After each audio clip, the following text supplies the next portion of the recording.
Bam! What is up with the squad? It's Cess, your favorite non-TV tendencies in the building with Rob the Man Media. Wednesdays here, hot takes. What's good, Rob?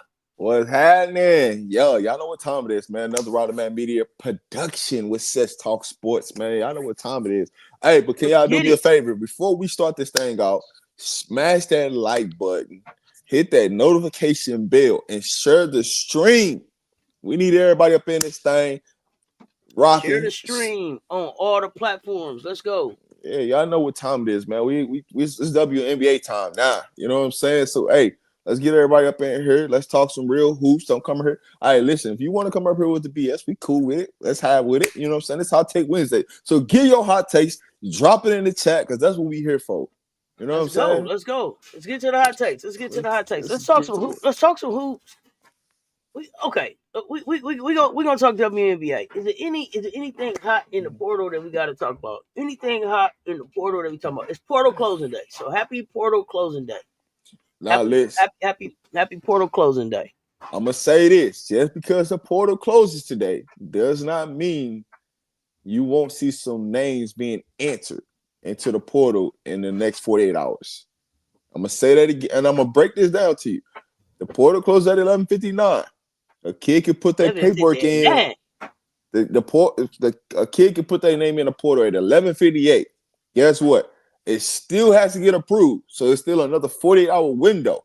So you can see kids saying, hey, you know, they hit the portal tomorrow or the next day because it still has to get approved. So yes, the deadline is this 11:59 tonight, but some kids still can hit the portal because money talk and bullshit walk. So hey.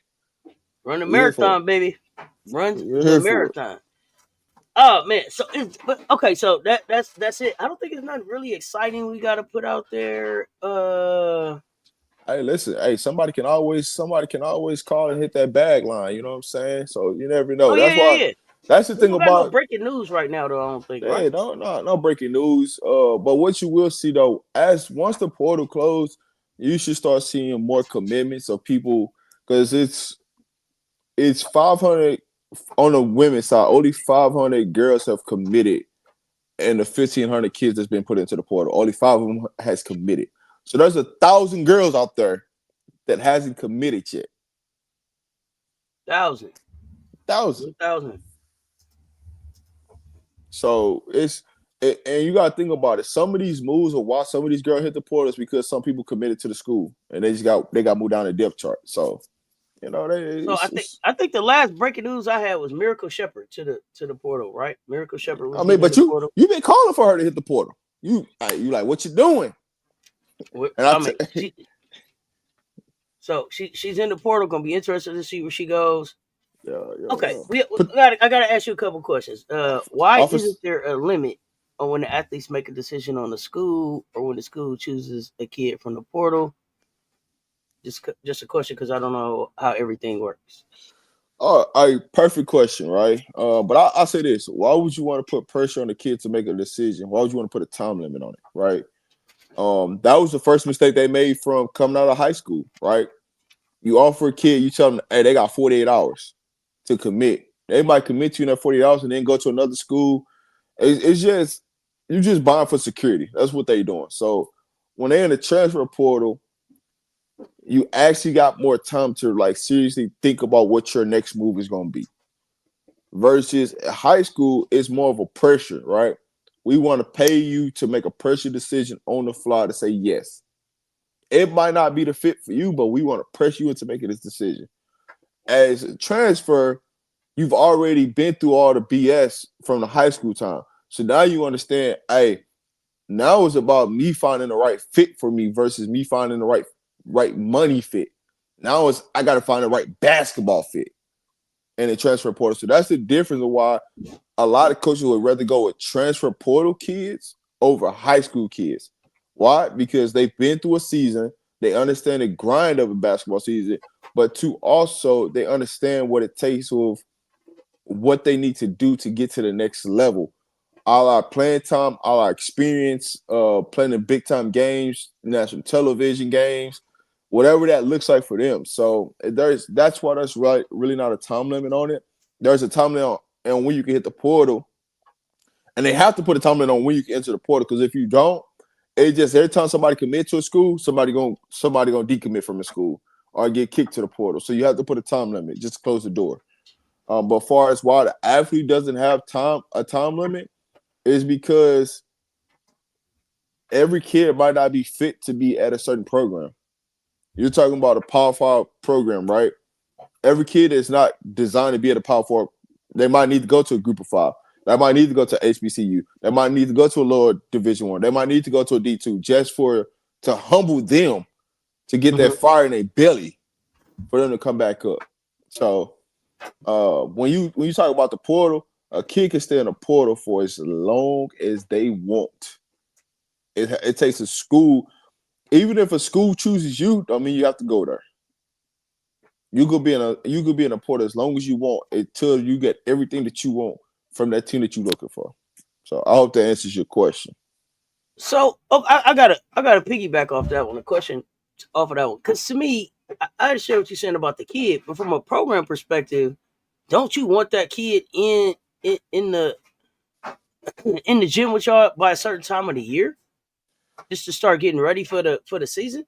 Well, they don't have to report to June, so you don't have to report to June to summer classes. So you got from the end of the season to pretty much June to make a decision, right? Mm-hmm. What you're trying to see is where your opportunity gonna come from. If you one of them if you the upper, let's say upper 25 kids, like the top 25 kids in the transfer portal, you're going to make a decision like this because you can control who's coming to that school. If you're not one of them top 25 kids, you got to find a fit for you. You know, just think about Olivia, right? She chose TCU, but she's also controlling who comes there too also. If you're a bottom level kid, you can't control who comes there. You got to find out the spot fit for you. Like what they need. So that's why I say when you look at the landscape of things, of you talk about transfer portal and picking it, when you picking a team, like, man, what do I bring to the table? Some of these kids already made a bad decision coming out of high school. That's why they in this situation. Or they could have been pushed into it's several things. They could have been pushed into the portal or got into the portal because of playing time. Or man, they see the writing on the wall. Hey, coach, keep recruiting all these kids in my position. Shake my hand. I ain't gotta say nothing. You know what I'm gonna do? I'm just gonna keep recruiting kids into your position until you figure out you gotta go. Just as simple. So, but will we see kids stay in the portal until September? Yeah, you can, man. Listen, you can be in longer. The portal never closes, right? So guess what? Say you ain't got no home, you better be working out. You better be doing something because guess what? Right. If somebody get hurt in summer workouts, guess what's happening? And they gonna probably be out for the season. Guess what? I got a scholarship open for you. How late into a season can a program bring the kid in out of the portal? There is none. If you're in a portal, you're in a portal. They can bring you in whenever. They can bring you at the middle of the season if they wanted to, which that happens a lot. So I could be getting ready, headed to the tourney, and be like, man, I had so-and-so go down. Let me go and grab this kid. Or is that a little too late? That's way too late. If you want, if you looking for that kid to contribute to your team, then you way too late. Now, if you just looking for a body for like to practice, yeah, you could go all the way up into the tournament if you really wanted to. Because if you're in a portal, you're in a portal. Like there's no expiration date. Man, and understand once you're in the portal, right? When that semester that you go in the portal ends, you're not still going to classes, right? You are in limbo. No, you got to go to somebody class. Now you might not have to go to that university, but you got to go to somebody class just to remain eligible. Because you have to be eligible. Who is paying for you to go to that class? Them classes while you in the portal. It's pretty much on you, right? That's why, like, that's the part that I don't know that people realize. Like, it's on you. Well, I'm saying it's on you, but the point of it is that's why they tell you about GPA, right? I mean, about having good grades, because if you get off a athletic scholarship, you better hope that the university is gonna give you an academic scholarship. Because then, if you get an academic scholarship, then you got nothing to worry about because the school paying for it. You know what I'm saying? So that's why they always you got to go through the clearance house and do all this, that, and the third. But most of the time, you don't. If a kid leaving, it's a lot of kids that start doing the work. I mean, they weren't doing the work from the get go. You go through study hall and all that BS, and the tutors doing all your homework. There's somebody gonna keep you eligible. I'm just gonna say that. If you really try to go somewhere, there is somebody that's gonna keep you eligible, and then all you got to do is just change over, to financial aid and all that. So that's why our coach always asks you, can you get financial aid? Can you get Pell Grants, things like that? That's why that's one of the main questions the coach asks you. So if anything happens, I have to take the scholarship away from you, you got something to fall back on, and you can't blame the coach. Okay. When is it a bad look? Oh, wait, let me see. Does it hurt a kid chances of getting chosen by the school out of the portal if they have transferred a ton of times, say 4 times in the last 4 years? No. Or 1 more year left? No, and not at all, because you see it in high school. You see the product in high school. A kid's transferring 4 times, once a year, maybe sometimes twice a year in high school. So what you think they're going to do in college? They're going to pick a school, they're going to transfer, pick a school, then transfer, pick a school, then transfer. Like, there's kids that just, hey, listen, I just hop around from school to school to school to get all the gear, get the money, get whatever that's there. You know what I'm saying? Whatever, you know what I'm saying? If it's some work in the area I'm trying to get to, I'm getting that too. You know, they just do whatever. But typically, are those players that you see that are really serious about going pro, or just enjoying the college? They just enjoying they just join the college experience. And majority of the time, the kid that went to school 4 times is because out of high school, somebody on that coaching staff he was talking to. So now he's just getting to say, hey, I came to you, bro. Or he or she, I committed to you. Just to hold that they promised. They told him out of high school they was coming, right? Because they solidly committed to him out of high school, and they didn't pick the school. Then they hit the portal. Then they go to the option. Like, this is normally what happens, right? You go to your second option first, then you transfer to your first option. Then the other 2 schools that you was flirting with in high school, then they come along, and you end up at one of their schools, and the one that you told no, you end up at that school the last. That's normally what happens. Got it. It happens so much that it is what it is. I mean, but for you to transfer to a school every 4 years, you got to have some type of value. Because you ain't just transferring to a school for 4 times in 4 years if you ain't got no value. You got to have some type of value that you bring into the team for something like that to happen. All right. So we're gonna be wrapping it. We're gonna be wrapping the portal up. Like Rob said, it's gonna close at 11:59. But I mean, if you put your paperwork in at 11:59, you still might not show up. You ain't gonna show up for 48 hours. So you're not gonna show up for 48 hours. We'll still see some names coming out after the portal has closed. So by Friday. Now I'll say this: we should know everybody, right? Yes, but I'll say this: if now the only way you can enter the portal when the portal closed, you got to graduate from your university. So if you're a sophomore and you take enough credit hours, you can graduate by the end of your sophomore year if you take enough credit hours. Or if a team really pisses you off and you can go double up in the summertime, because this is what you'll see a lot is kids that you piss off, what they'll do is they'll double and triple up on their classes in the summertime, get all their credit, graduate, and then hit the portal. So there's still, you can hit the portal, It's just, do you got the credit hours to graduate to hit the portal? So you can still enter the portal, but that'll be the only way you can enter the portal is you have to graduate from your college, and you have to graduate before the season starts. So as long as you graduate before the season starts, you can go to another school and still be eligible to play. Absolutely. All right. Now, we got camp opening up on Sunday. It's WNBA time. Let's talk about it. Y'all know I'm a Las Vegas Aces fan, and then all the Gamecocks. Yeah. Sky, I was trying to be a Sky fan.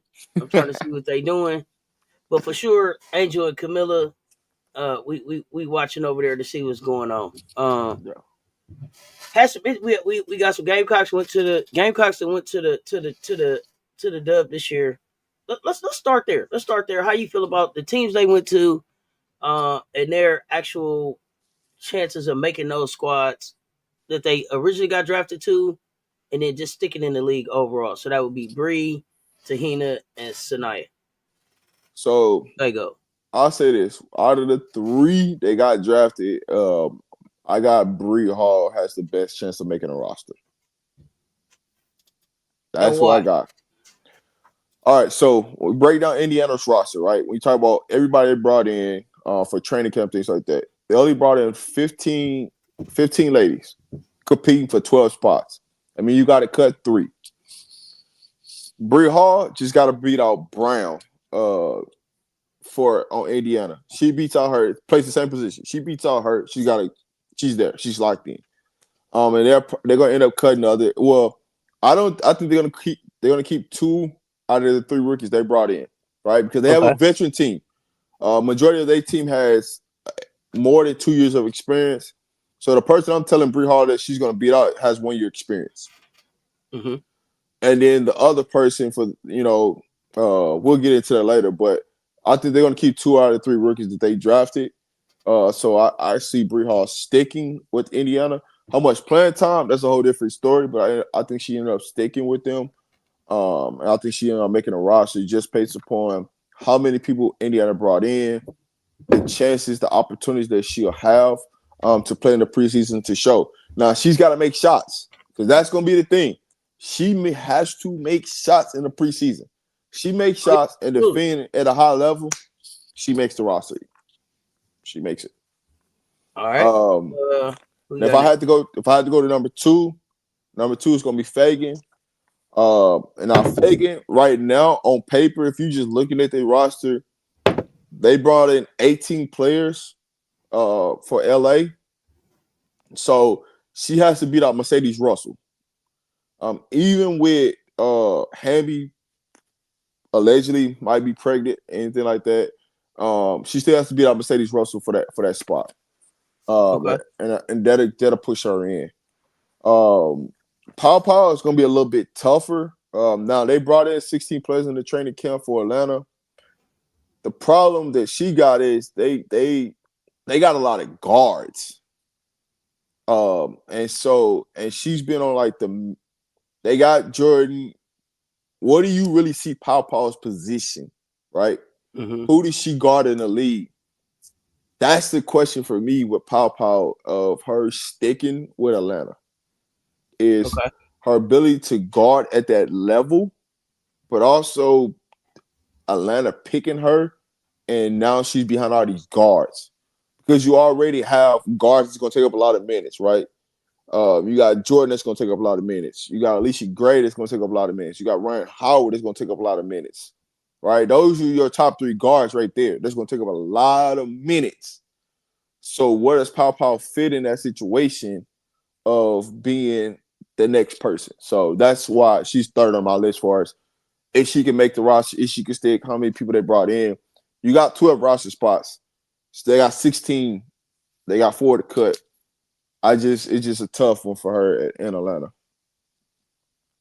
So I'm sorry. Who did you say? Who will she have to beat out? For Atlanta, because I see Winterburn look like a rookie out of the UK. She'll be cut. Imani Jefferson from FGC. She'll be cut. Taylor Theory is like a guard forward, so I don't know if she wouldn't have to compete with them. Now think about it, right?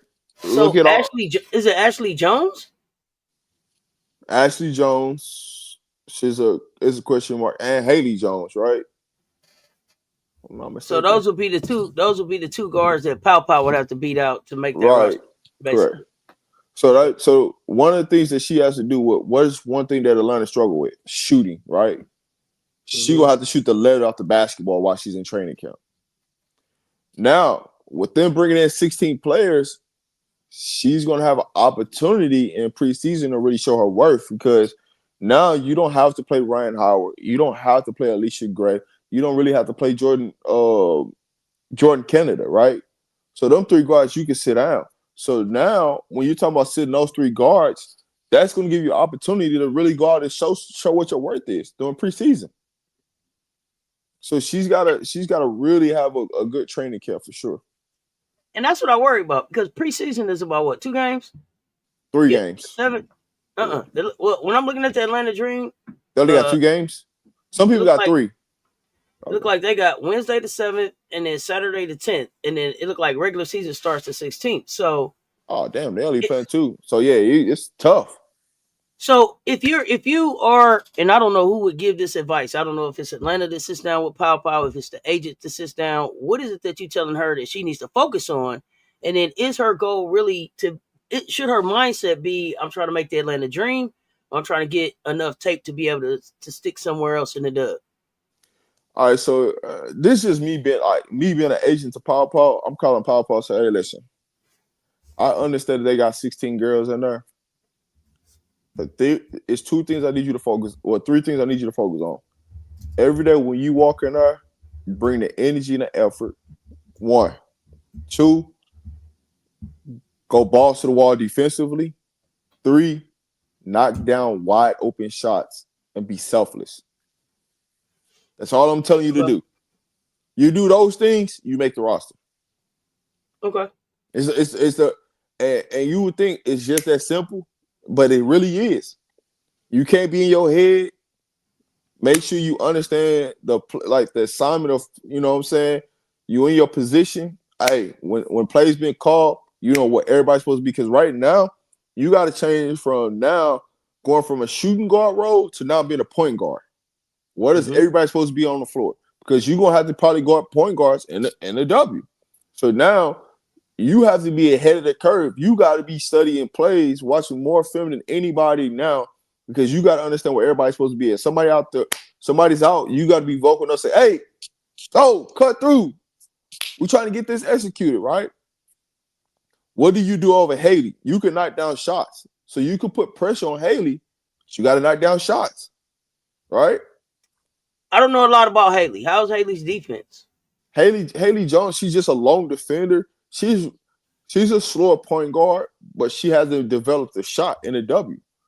So she was just hanging on because of the previous coach. Well, now you got a new coach that came in from Florida, Florida Gulf Coast. I'm familiar with the coach. He wants to play a little bit up tempo. He wants to get shots up. Well, Pow, that fits in what she wants to do, right? She's a shooter. That fits into the system what he wants. Okay. But you got to be able to control, not turn over the ball, be efficient on the offensive side, be efficient on the offensive side of the ball, right? Get us into our offense to where the ball is popping, right? Every time we come in, I should see a difference, right? Your plus or minus, right?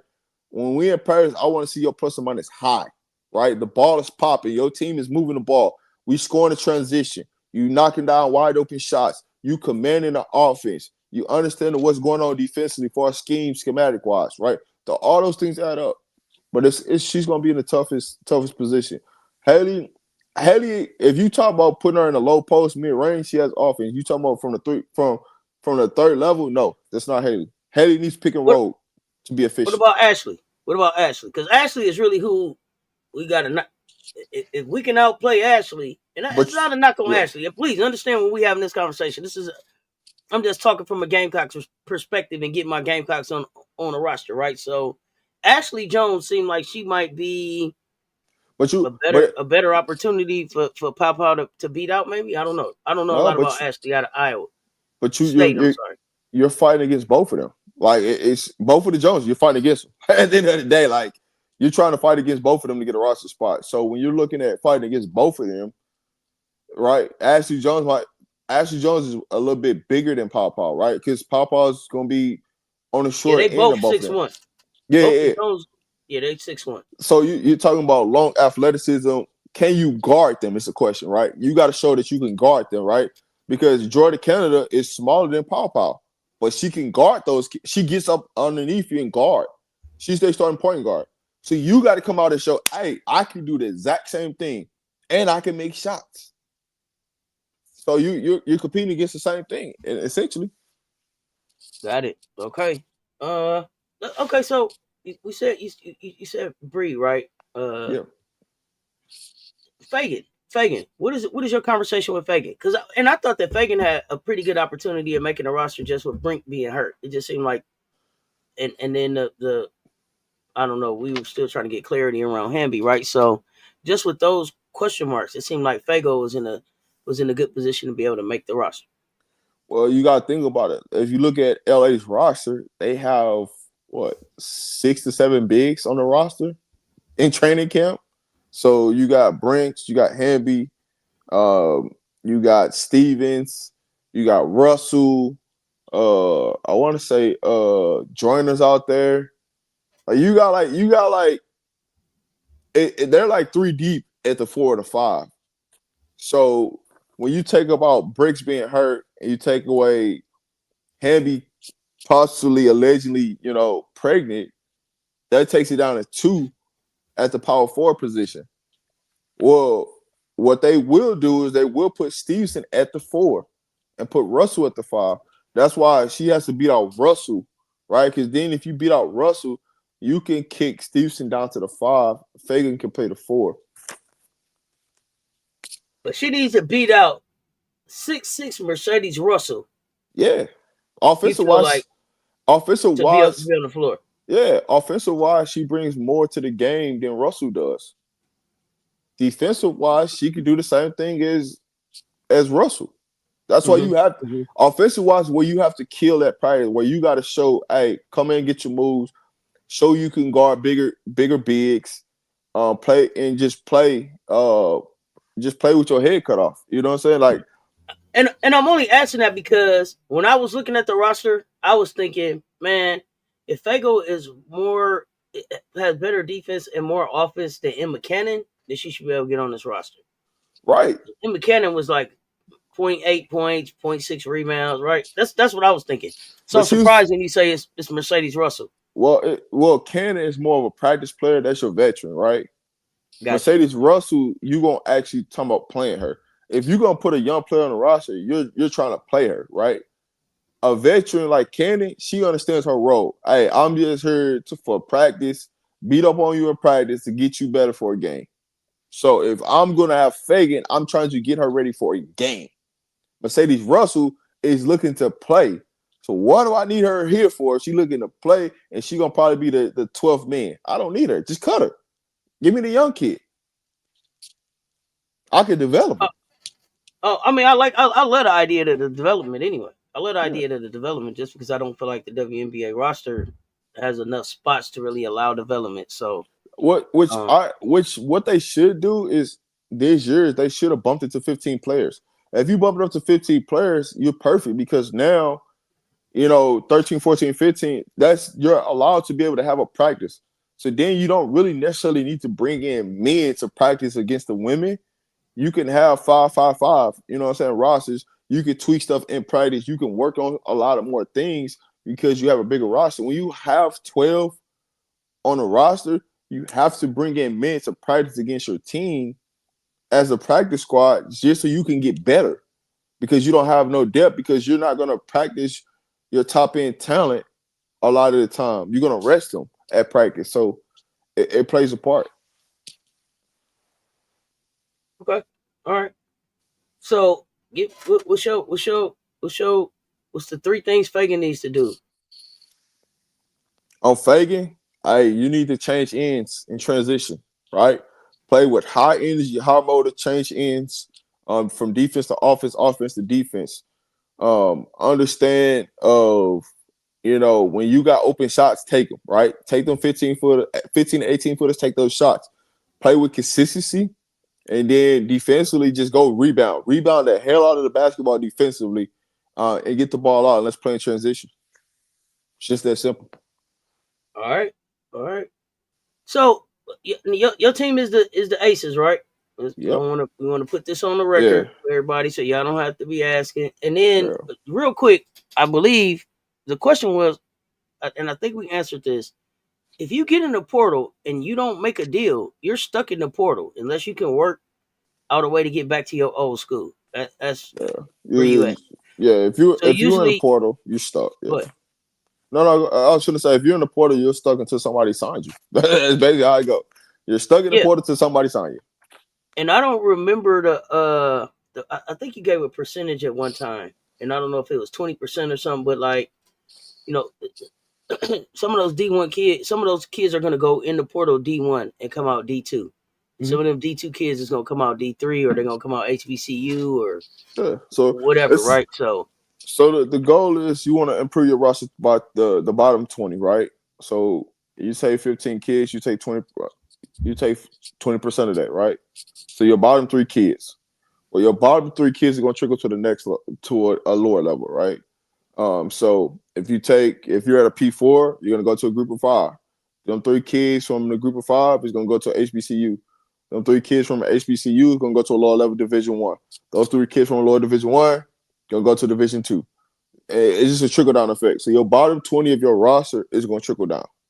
So that's why you see when you say it's 1,500 kids in the portal. Well, that's their entirety of the portal. So that's Division 2 and Division 1, 1,500 kids. Where are they going? Right? So what you see is the kids that end up transitioning from the bottom or mid-pack D1, transfer to a Division 2, that all they do is go put up 20 to 30 points and then come back up to a P4 roster. And then now you just trickle somebody back down to Division 2. So as well as you trickle somebody up, you're going to trickle somebody right back down. So bottom 20% of the roster. Got it. All right. So going back to WNBA and Las Vegas Aces. How do you feel about our draft picks? Who do you see sticking? What do you think there? So we brought in so we got 18 players in training camp, right? Mm-hmm. The ones that I got locked in: Alicia, Asia, Young, Lloyd, Queen, Tiffany, and I went Donna. I actually locked her in. Nye is a real question, right? Nye has to beat out Bill. And then Harmony's fighting to beat out Tiff and Don to make the spot. I think Harmony has a better chance of making a roster than a lot of people giving her credit for. And I think Nye has a tremendous chance to make the roster. And I think she could beat out Bill. Now, do I think that they're gonna keep Bill on the roster? I do. Because I think that she's got them by the nuts in Vegas. But I think she ends up making a roster. So I got Nia as like the 12th person on the roster. I think she ended up locks that position down. So that makes Deja out. Deja's definitely out. I don't even know all you were. And that makes maybe Harmony out. I got Harmony on she's on that thin cut line, right? She's the question mark. Okay. She's the question mark. Yeah. So okay, and then when we look at it, there's no moving off unless we. There's no moving off like a Dana Evans. Well, see, here's what helps not. Here's what helps not. If Parker is pregnant, that helps not, because they're going to use her roster spot for not. Okay. That's why I got her.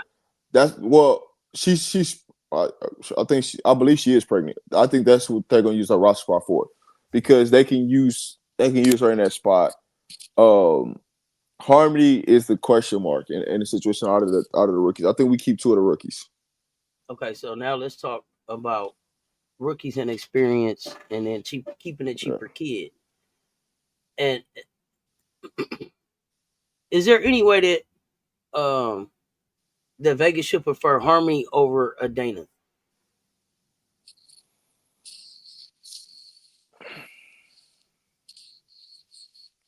Dana is a combo guard, right?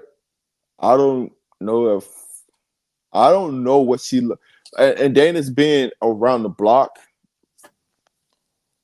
If it comes down to effort and attitude, you'll cut Dana and you'll keep Harmony. Okay, but is Dana's contract guaranteed, or can she still be cut? And and if you don't know, it doesn't matter. But I know it's weird stuff around, like when you get traded and whether or not you guarantee the spot, and how Yeah, the I WNBA. mean, you only guarantee the spot for so long. I mean, they ain't say they can't cut you. Like, Yeah, you know what I'm saying? that's what I wanted to make sure. Like, Yeah, I'm looking at Harmony. She's 5'10". She's younger. yeah, I like the quick release that she has on the three. yeah. I mean, And here's the thing. Maybe I'm gonna like Dana Evans better in Las Vegas. I hated Dana Evans in Chicago. yeah. I hated it. I mean, she's a better fit because guaranteed she's coming off the bench. We need bench scoring, so that plays a role for her, right? You got her and Tiffany Mitchell. I think you really only need one of them. Mm-hmm. I don't think you need both of them because both of them pretty much do the same thing. Just one just bigger than the other one. Like, to me, honestly, that's me personally. So what you could see is one of them get traded because you think about preseason, every preseason somebody gets traded, right? So one of them could get traded to a different team, which the person that they trade for, they're probably gonna end up cutting, which would keep Harmony around. Mm-hmm. Okay. So Harmony can shoot the ball from three. She can play with a high motor. That's what you love about her. And if she shows that in training camp, Tiffany Mitchell or Dana are in trouble. One of them in trouble. One of them getting traded. Whoa. You're not gonna keep all three of them. One of them in trouble. Wait. Whoa. Hold on, Rob. Wait a minute now. Now I thought that my Gamecock would be okay over there. Now you think Tiffany Mitchell is still up in the air? I said if Harmony comes out and she comes out plays with a high motor on both ends between Tiffany and Dana, one of them in trouble.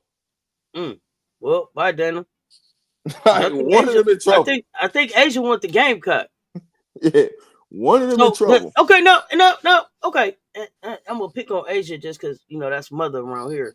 Yeah, get a say. She definitely gets a say, but also she gonna look at that rookie and say, "Hey, she got it." You know what I'm saying? So you wanna make the game easy and because you gotta think about it. When Gray comes off the floor or Young come off the floor, we need somebody that's gonna bring in. Somebody got to fill that seed role. Somebody that brings energy. Somebody that's gonna come in there, that's gonna dance, that's gonna do all the stuff that they like to do. If Harmony Turner comes in and does that, it's a wrap for you. Okay.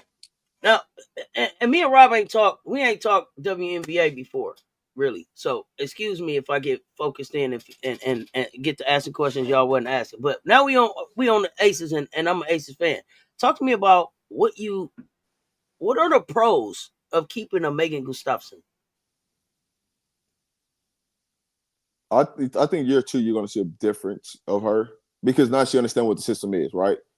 Get your ass out there and rebound the basketball, run in transition, and just make open shots. We don't need you to do that. Yeah. We don't need you to be a playmaker. We need you to make open shots, rebound, run. That's all we need you to do, and defend at a high level. That's it. And that's what she did in Paris, which was why I was so confused about why it didn't show up in Las Vegas. But you saying give her a chance, she know the system. Okay. It didn't. Everybody struggles that first year in Vegas because they're trying to impress Asia. They're trying to impress Gray. They're trying to impress Young instead of just playing their game. That's the problem.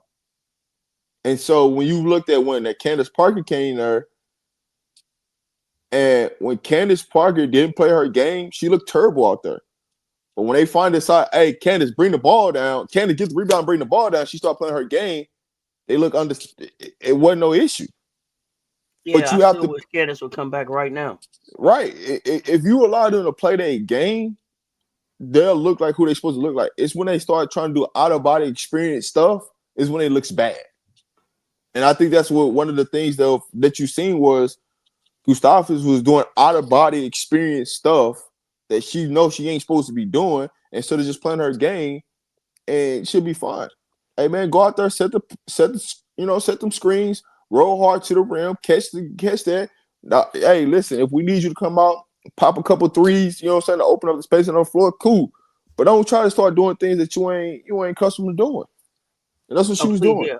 Always do what you normally do. So But let's here's go what ahead. I'll say to you too also. When you look at the bench last year to this year, it's a lot different though. They put pieces around her that could fit her skill set too also. You talking about you got Sid out there. Come on, man. Sid ain't really getting buckets like that. You know what I'm saying? So it's like, what we Don't do doing? that, bro. Don't No, do that. I Don't do got that to me. listen, I gotta keep it Don't do real that to about me. this. Listen, I love Sid. Hey, she gonna bring the energy. She gonna be the Right? locker. She gonna have a boom box. You know what I'm saying? Hey, She cutting up stay the all that. vibe. But hey, we talking about hooping on the court. Nah, man, you know what I'm saying? You ain't out Don't do there. that. Don't do that. Don't do You know that. what I'm saying? So then Don't do that. Don't do that to my Sid. Okay. Okay. I Well, love here's Sid. another one. Hey, listen, I love Sid. Don't get me wrong, I love Sid. No. But I'm teasing you. I get what you're saying. I'm Like just when saying it's when you time to talk about yo, go get me 10 and 5. That's not what Sid yeah. gonna do. I got you. So that's what I'm like. When you look at you asking why Gustavus didn't accelerate, look at the players who she was playing with. She doing all about the experience because ain't nobody else on the floor that can hoop with her. So Okay. now listen. Okay, I'm listen, because I was already at the point where I was like, I don't want to hear nothing about Meg unless it's the Stallion. So okay, we'll give her Gustafson. But listen, We'll give you her talk about another one. but Pete, what I'm saying. Now you bring in a Dana Evans, right, who likes to play in a pick and roll situation, just like a la Alicia Gray. Now everything stays the same. You don't change the system. I'm gonna tell you what I'm nervous about with Dana Evans. Because Dana Evans, from what I understood, her whole problem in Chicago was that she wanted to start. She didn't want to come off the bench. And so what I'm trying to figure out is, you ready to come off the bench now? Listen, you think that's really going to be a problem in Vegas? We're trying to find out. The reason why I'm telling you this is when you all right, let's take Chicago right last year. Why the hell she supposed if you put her and Kennedy on the floor together, that's a dynamic backcourt. You know what I'm saying? You got a pit bull, but I you don't got know because I seen Dana standing around dribbling too much. everybody Come on, trying to get a bucket. You know what I'm saying? Like I get it, but also the coach. You know what I'm saying? Listen. When the head coach left, the original head coach left, you knew it was going to be a problem because he the one who signed up all of it. I think if he stays and he never goes to take another job, I think it all fits. But when you bring in a new coach, it's like, man, what you talking about, man? Move around, man. Shake my hand, move around. You know what I'm saying? I'm about to come out and do my thing 1-2. Yeah, I'm supposed to be starting. But now you come to Vegas, you can't come with that same energy because you know, hey, we got the point guard here. Where you starting at? Oh, man, you better go sit down. Hey, we got, you know what I'm saying, Mamba over here. Where you starting at? Man, go move around. Then you talking about we got, you know what I'm saying, we got Young. Oh, no, man, you know what time it is. You better get ready for them bench minutes. And guess what? So, and then there's Tiffany Mitchell. Right. You gonna play. Okay. Yeah, we coined her yeah. dribbling ass Dana last season because she was just dribbling. It was like, come on, Dana. They asking you when can we get rid of KB? He told y'all KB not going nowhere. She holding him by the nuts. Like pause. But he told y'all she ain't going nowhere. Man, hey, listen. If they cut KB, you finna hear some shit from Aces come out. I guarantee you that. I told y'all. One thing you finna hear something come out. She know everything. Okay. I honestly I think she got something on Coach Becky. I think that's really what it is. That's the same thing I said. I said, hey, and whatever it is, Becky respect it. Like you held it. But that's how you supposed to move in them circles. So you know when I know. You know what I'm saying? And when it's over, I go. But I ain't going 40 in it. You know I ain't. So I'm still the vibe around here. I put the boot on, whatever you want me to do. Make sure the direct deposit hit though. Oh yeah. Hey, listen, I'll put the boot on, let somebody have my roster spot, so I can't play. Long as the direct deposit hit up, we good. Man, KB had a boot on all last year. Almost. I still don't know the complete understand. I still don't have a complete understanding of what the injury was. But to be honest though, KB can play. That's the crazy part about it is she can play. Let me tell you my opinion about it. Here's the thing about KB, and tell me if I'm. To me, the thing with KB was this: in college, they had her at like a 4. Yeah. To me, she's too small for a 4. Can KB shoot to play the 3? And if she can, let's put her out there and see it. But here's the thing: she can play the floor against certain teams. Not really. How many teams got a big 4? Like a big 4 that she can't play against.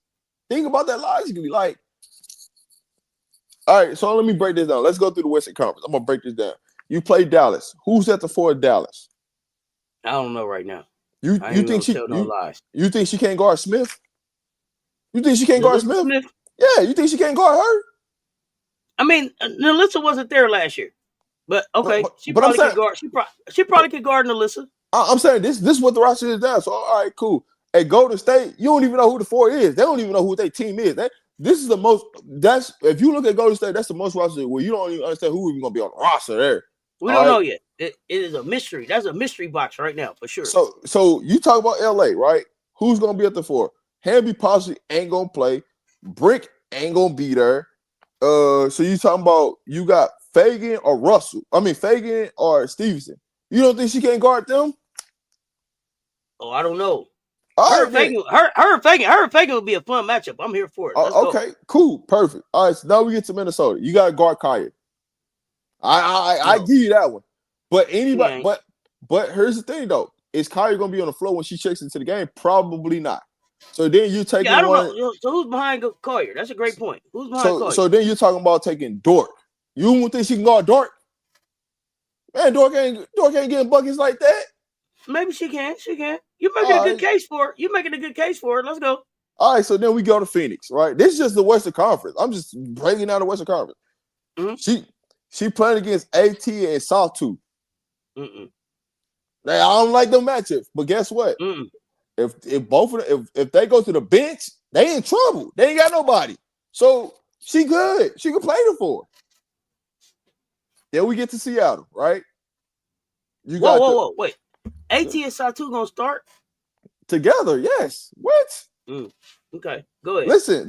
They going Brown at the 5, AT at the 4, Sawtooth at the 3, Copper at the 2. They just need a point guard. Mm-hmm. So now when they go to the bench, they ain't got nothing on the bench. That's why I'm like, when I said, damn, Phoenix gonna be sneaky good. I thought about it. I'm like, damn, they ain't got no bench. They gonna have to trade for somebody on the bench because they ain't got. Or their whole team gonna have to play, or they starters gonna have to play a whole lot of minutes. Yeah, they gonna be. So then you talk about that. They gonna be by the time they get to the playoffs, they gonna be wore down because they starters playing too many minutes because they ain't got no bench. They ain't got no bench action. So Kristen Bell, she gonna be in game. I wouldn't tell her to go up against AT. Now AT might put her ass through the bleachers somewhere, but hey, she go to the benches up. That's a fact. That's a fact. So now you get to Seattle, right? They got the girl from overseas they just drafted. They got Ezzy. And then what else? Well, they got Eno. So she gonna have to play Gabby. You know what I'm saying? So it's like when you look at just the Western Conference, she probably could give us 3. She probably could give us 3 or 5 minutes. She probably can give us 3 or 5 minutes. She can give us a solid 10 minutes. We can miss and match in 10 minutes.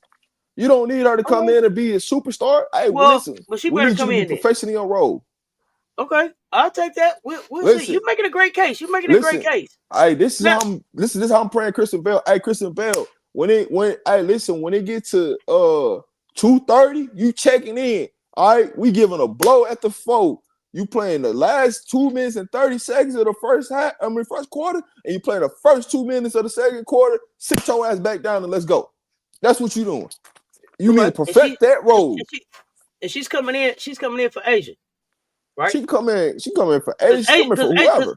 Because Asia's gonna actually Asia should be. They got Asia listed at the center. So is Asia gonna start at center, or are we gonna put Asia at the 4 and start like a Kitley or Stokes? That's gonna be. Man, they're gonna try to start Stokes. They're gonna try to find a way to start her ass. Okay, well, help me understand that. I don't understand. Help me understand that. I don't even get that, but it is what it is, Okay, so her and KB is on the same type of contract. But to be honest with you though, I ain't even finna hold you. What they need to do, you need to start Queen. That's what you need to do. Start Queen and Asia together, and you talk about something then. Because now, Asia to develop that 4 games. And let's go. What about Kitley though? Man, she a bag up. Come on, man. Stop talking about that. She's a bag up. Are you saying as a career she's a backup, or because she's on her way back from injury? She's on her way back from injury. She's a backup player right now. Okay. That's what we doing. 116 in the chat, y'all. Run them likes up for us on both platforms. Okay, so now let's back up now. Let's back up because I just noticed something interesting. To me, so I'm looking at this, and then we got Crystal Bradford also at the forward, right? Man, she cut her ass. She don't need to be there. Okay, and that's what I was going to ask. Are we going to cut people, or are we going to start packaging people up, and getting them out of here? Yeah, she needs to be cut, man. She wasting a roster spot. Okay, and I didn't understand. I'm with MJ. We brought in Queen, and then she never hit the floor last year. I didn't get that part. Well, I think because Queen came in so late, that's part of the reason. But if you've been watching Queen overseas, she needs to start right now, not tomorrow. Yeah, that's now. Okay, so give me your starting 5 for us. Give me your starting 5. You know the 4 with Queen. The 4 with Queen. That's all I got to say. Really? The 4 with Queen. Yeah. Okay. Yeah. Hey, listen. Asia, who you got first Queen, Young, Gray, and Lloyd. That's what we rocking with, mama. That's what it's up. Okay, so who's first off the bench? First off the bench is probably gonna be Dana, but I would go with Tiffany. So listen. If it's me and I'm in her role, listen, I'm going my bench. I'm going Dana, Tiff, Nye, and I'm gonna play damn, why am I spacing her name? The starting center from us last year. Damn, why am I spacing her name? Kia Stokes or Gustavus? Kia Stokes and Gustavus. Yeah, I'm playing those 2 bigs together. Yeah, that's what I'm doing. Okay, now I got a question for Harmony, Aaliyah, and Deja. When they're in camp, are they trying to do their best when they on the floor with Asia? Is that the most important, how you play with Asia, or are you just trying to fit in overall? Man, it's about just playing aggressive, man. Just whatever you do best, do that, right? If you just do what you do best, right? If that's advancing the basketball, that's the one thing I hate about Dana is advancing the basketball. Man, get the basketball out your hand, because guess what? If you pass the ball up and they cut you off, guess where the ball has to go back to? It has to go back to you coming down in the trail position where you can knock down the 3 or you can get to the rim. A lot of people forget about that. So what I'm saying? So yeah. But see, the way the roster's set up is really gonna help the Aces long term for the playoffs. Because now you don't have to play Gray, you don't have to play Young a lot of minutes and Lloyd a lot of minutes. You can keep them fresh where they're more effective. We need to get back to our goal is to score 90 plus points a game. Beat us at that. That's what we need to get back to. Over under on Asia getting another 1,000 points this season. I'm going under. Okay. She's not gonna have to work as hard. I'm going under. I'm going under because the team is better than it was last year. Got you. Okay. We have more bench than last year. So with us having more better bench players, it's going to take less strain off of Asia, because I'm not saying Asia can't do it. It's just when you got better talent around you, we're going to start blowing a lot of these teams out. Is she going to really be on the floor? That's the part I'm looking at. So I'm going to give you this list real quick. I'm going to get your reaction. So sleepers. Timmy Fagnelli. I hope I'm saying her name right. Chelsea Gray, Shakira Austin, and Bay Kennedy Carter, who's not signed anywhere as sleepers for the upcoming season. Agree, disagree? Would you take anybody off that list? for Kennedy Carter, she ain't gonna be in the W this year, so I'm gonna take her name off the list. Really? You Just don't call it think what it is. even think later in the season that they'll be like, yo, we need a bucket. Come on. It's gonna have to take a team with some major injuries. Like if I was Golden State, I would want to go sign Kennedy. I thought that she was gonna be about when she wasn't at the Sky. I thought that they were gonna bring her in. Okay. Okay. Breakouts. Oh, go ahead. No. I'm sorry. It's for Kennedy, it's just gonna take somebody to really like understand that they can coach a kid like that. Like she got that dog, she got passion in her, and she wants to smoke. And it takes a team that really about that. Like, you know who a perfect team for her? For real, to be honest with you, Minnesota. Minnesota would be a good fit for her. But do you think the coach gonna do it? Hell no. That's what I was just about to say. Do you think the coach doing that? Woo, I'm talking about the players. She'll be a good fit there. But as far as the coach, hell no, it wouldn't work. I agree with that one. Okay. Breakout year. Camila Cardoso, Cameron Brink. I agree with both of them. I'm looking forward. I'm excited about. I'm excited about Camila getting back on the floor after what we saw in China.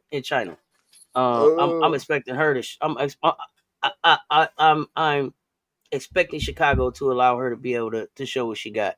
I'll put Edwards in there. I'll put Leah Edwards in there for a breakout. Oh, good call out. You know what? And I'm glad you brought her up because I thought from Unrivaled I got a chance to see a lot more of her skill set that I didn't see on display even at UConn. Bag deep. Edwards bag deep. Here's my thing. Do I trust the Washington 76ers? That's a whole different other question. Come on, now you don't want to trust the process.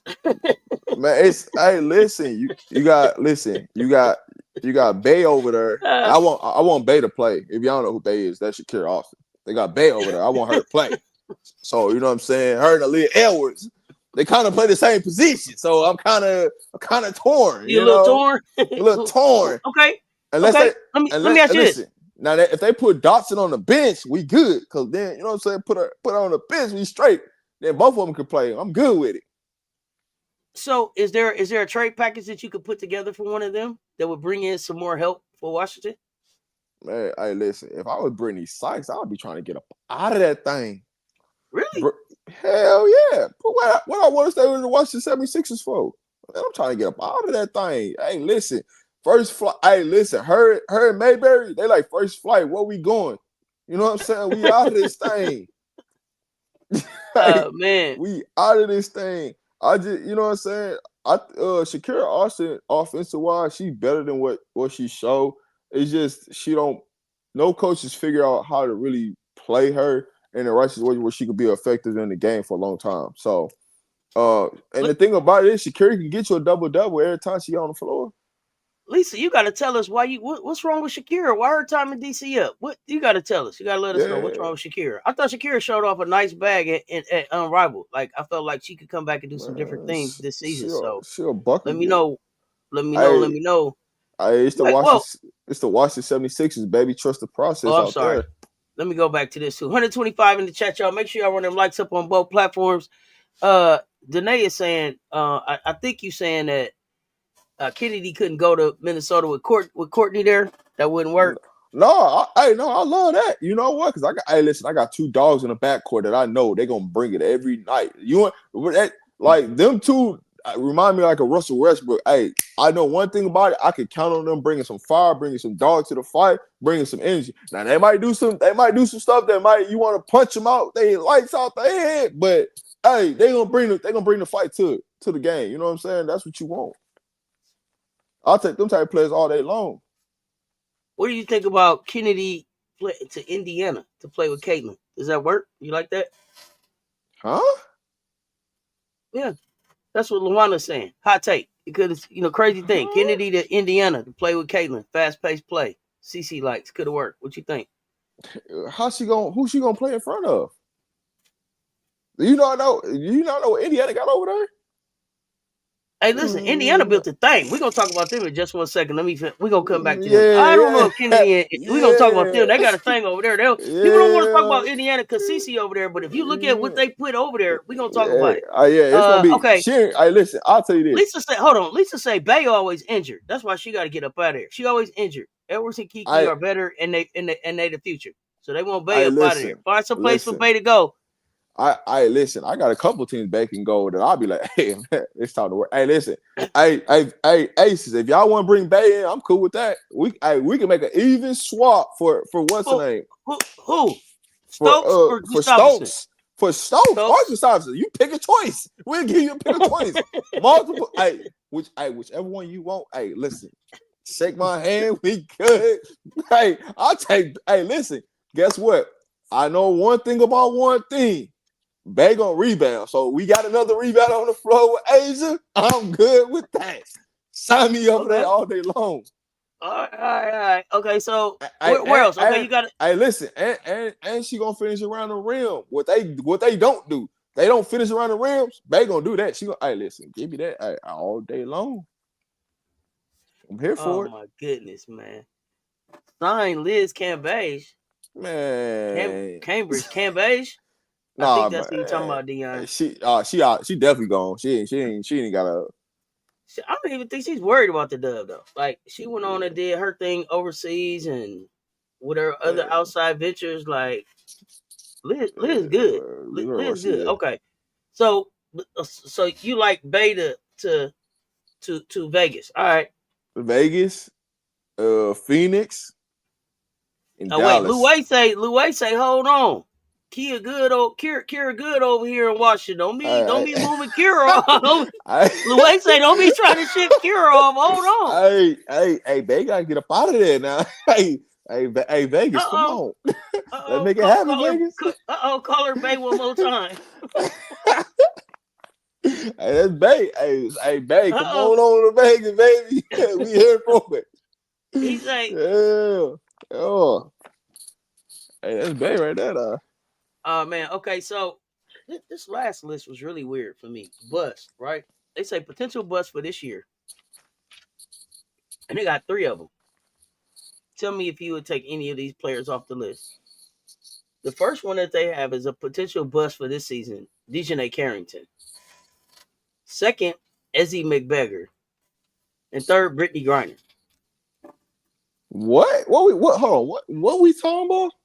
Right. That's what I said. Now, this is ESPN. They say a player who is expected to be a solid starter in standard ESPN leagues, but might fail to live up to those expectations this season.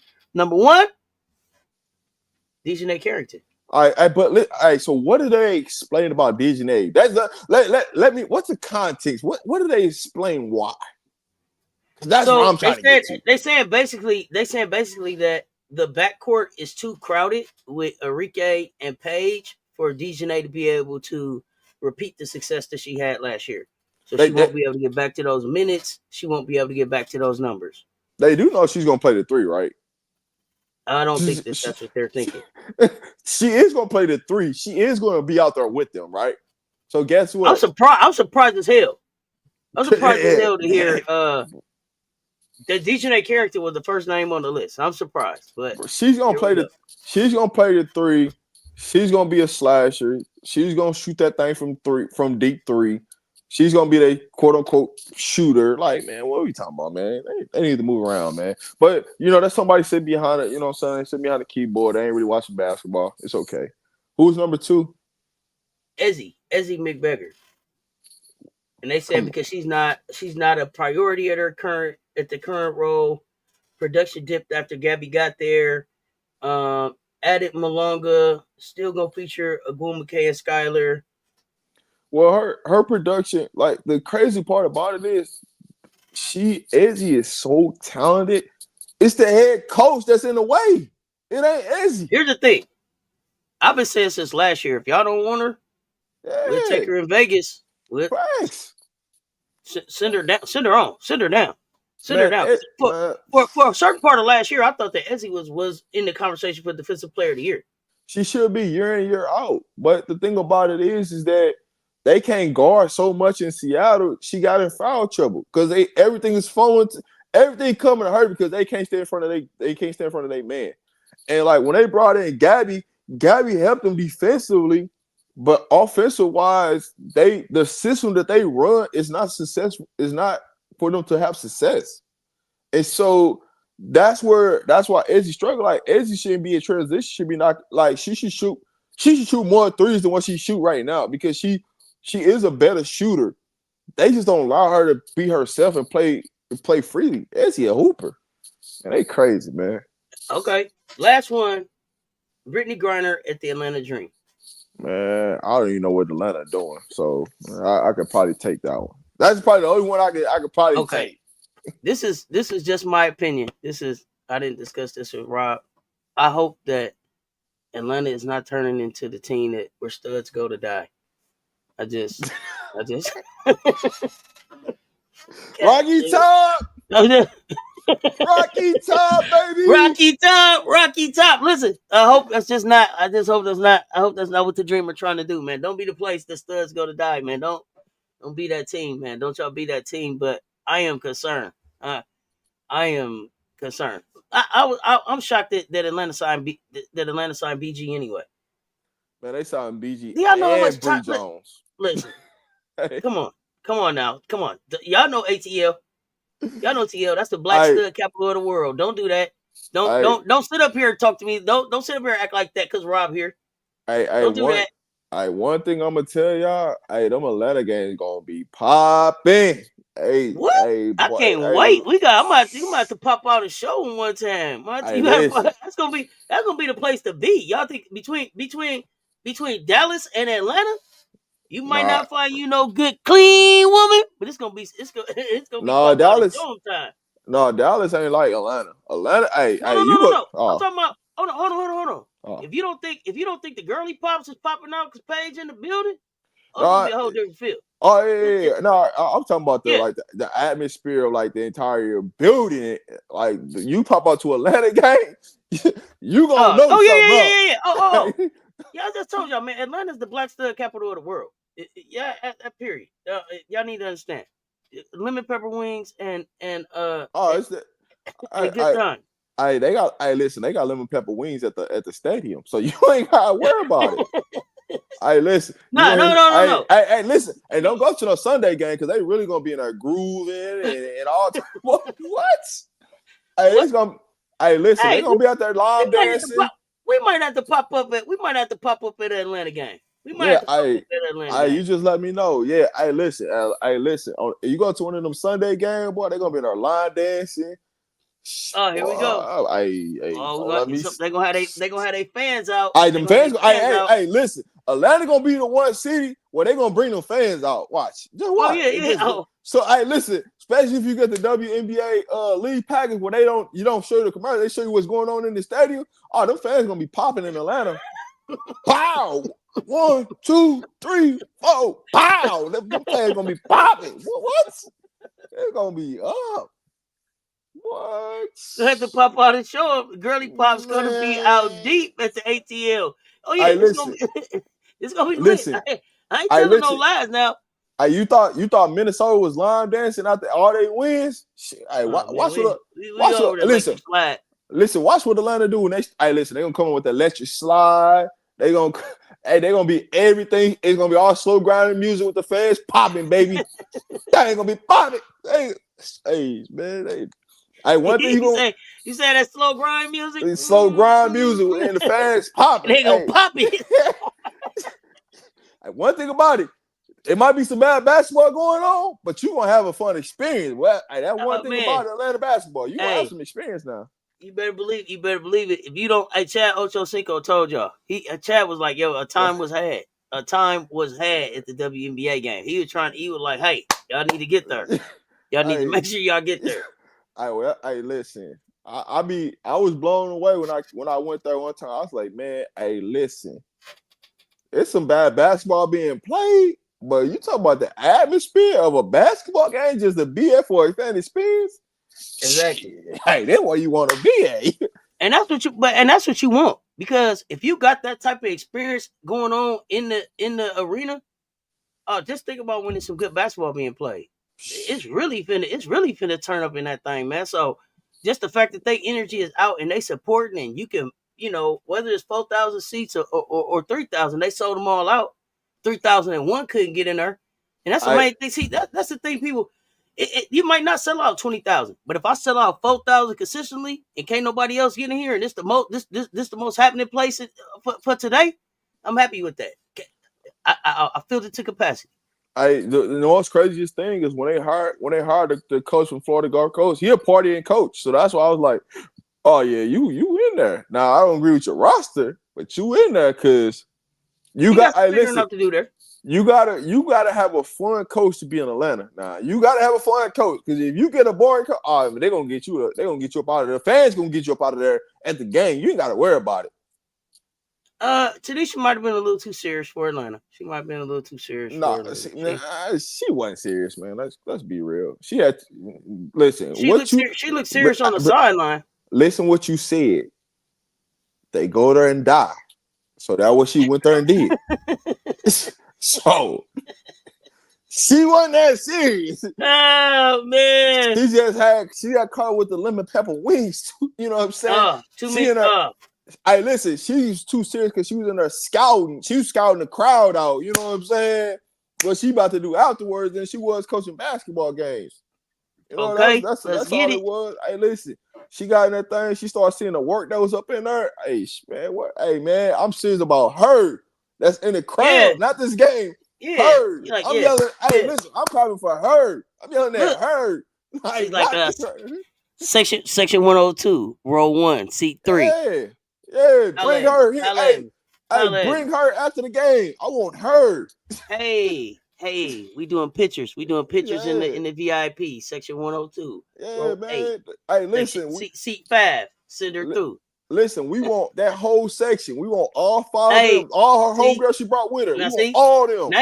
Now you having a conversation people ain't ready to have because they thought only Jordan Poole was at the game looking for the baddies. Now here we go. Now they didn't know. All right, here we go. Listen. Remember, if one of them comes, she bringing at least 2 of them with her. So that's 3 total. So we need listen, we need them 3. And listen, you don't think they scouting the fans? Listen, this what they send the ball boys over there. They didn't scout you. Listen, they just scouted you out. They see something. That timeout being called. Ball boy, come here. If you ever see the ball boy, ball girl come up to the huddle, you know somebody been scouted out.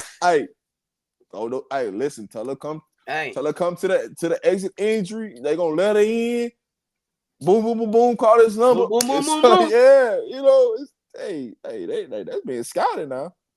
Man, at ATL, don't be that. Don't y'all be that. Don't be that. Be the dream. Don't be the place where studs go to die. Don't you turn into that. Man, down there breaking up families and everything. Man, they breaking up happy homes down there. Atlanta basketball game, boy, they get you some trouble now. I would tell anybody if you married, you with somebody that you really love, you might, and they look some halfway decent, you might not want to take them to a game now. Listen, I'm saying. I said I looked at BG and I was like, BG for real? Atlanta, you trying to be pops and everything, family vibe? You gonna move the family to the ATL? Listen, that was earlier in the career. Listen, they do scout people wives up in there now. You coming there tripping. They will scout your wife. And listen, and they gonna make the husband feel good, like he's supposed to be there too. The whole time they trying to get the wife. Like, hey, get you something to drink. Pictures with the all that. Hey, matter of fact, what kind of drink you want? You want some Cavassier? Yeah. Oh, we got you. Just sip on that, man. We good. All right, listen, we're on a tour. Listen, we're gonna take your wife. You know what I'm saying? Show her the locker room. Yeah, man. Just do that. You know what I'm saying? Bro, y'all, listen. Y'all don't want to talk about it for real. I ain't even for the whole. It be going down at these games, boy. If they scout you, they see you. Listen, and they gonna make sure you visible because they gonna make sure you in the first 3 rows. So they gonna see some faces. It's a wrap. Absolutely. Hey, man. Timeouts. Listen, some of them be fresh off work too, knowing that they coming up in that. Listen, all it takes is one. All it takes is one. Listen, right one, baby. And don't let the husband really be in tune to. And he got one of the girls on the basketball. He got a wife on the basketball team, and he really be into that. Oh, he telling her, hey, front row, section 102, row 4, we need her. Go send the ball boy over there. Yeah, man, oh, that's going down. Oh man, not DJ said stay away in Dallas for Paige and them. I listen, DJ know what's up. She know what type. Hey, listen, she know what type of time Paige should bring out. Hey man, hey, watch that first game. You gonna see a whole different other crowd up in that thing. I already know. I told you the girly pop's gonna pop out and show somebody something. They don't think Paige got no followers. Watch. They just didn't want them all up in stores like that. Watch. Man. Woo. And what they don't realize is the girly pops is gonna be of all different colors, sizes, and everything. Oh the girly pop's gonna do something. Yeah. Hey, listen, they gonna have a whole section designated for Paige. Paige, which one you want? What flavor? Hey, but speaking of Dallas, man, let's get back on top because we know we went left right there. Hey, but exactly. Looking at Dallas, right? When you look at Madison Scott and AZ James, man, I don't know how they make the roster. They bring in 18 players into training camp for 12 spots. Okay. You said Madison and Isaiah, right? Yeah, Isaiah James. Sorry, my bad. James and Scott, right? Yeah. Will they have enough time to do something in Dallas to stick someplace else in the league? I think Madison Scott has tremendous length. Yeah, bro. I was athleticism. Upset. I was upset of the AC didn't take her, boy, because I feel like that was you needed her. I thought we was. That was weird. So, well, that's because we went and got what's the name, one pick ahead, so I can't be mad at it, But I think we should have took her. We got Nye. I feel like we should have got Scott instead of Nye. But it's okay. I probably would have preferred Madison Scott, but I mean, Aaliyah Nye is not bad. I think I watched more Madison Scott than I have Aaliyah Nye, right? Because I probably only watched Nye when they played LSU for real, and then us. So, but I probably watched a little bit more Madison Scott. Okay, all right. Yeah, I just think. I mean, out of all the rookies, right? So far I got locked. I got Paige as a lock. I'm low key like got Bree as a lock.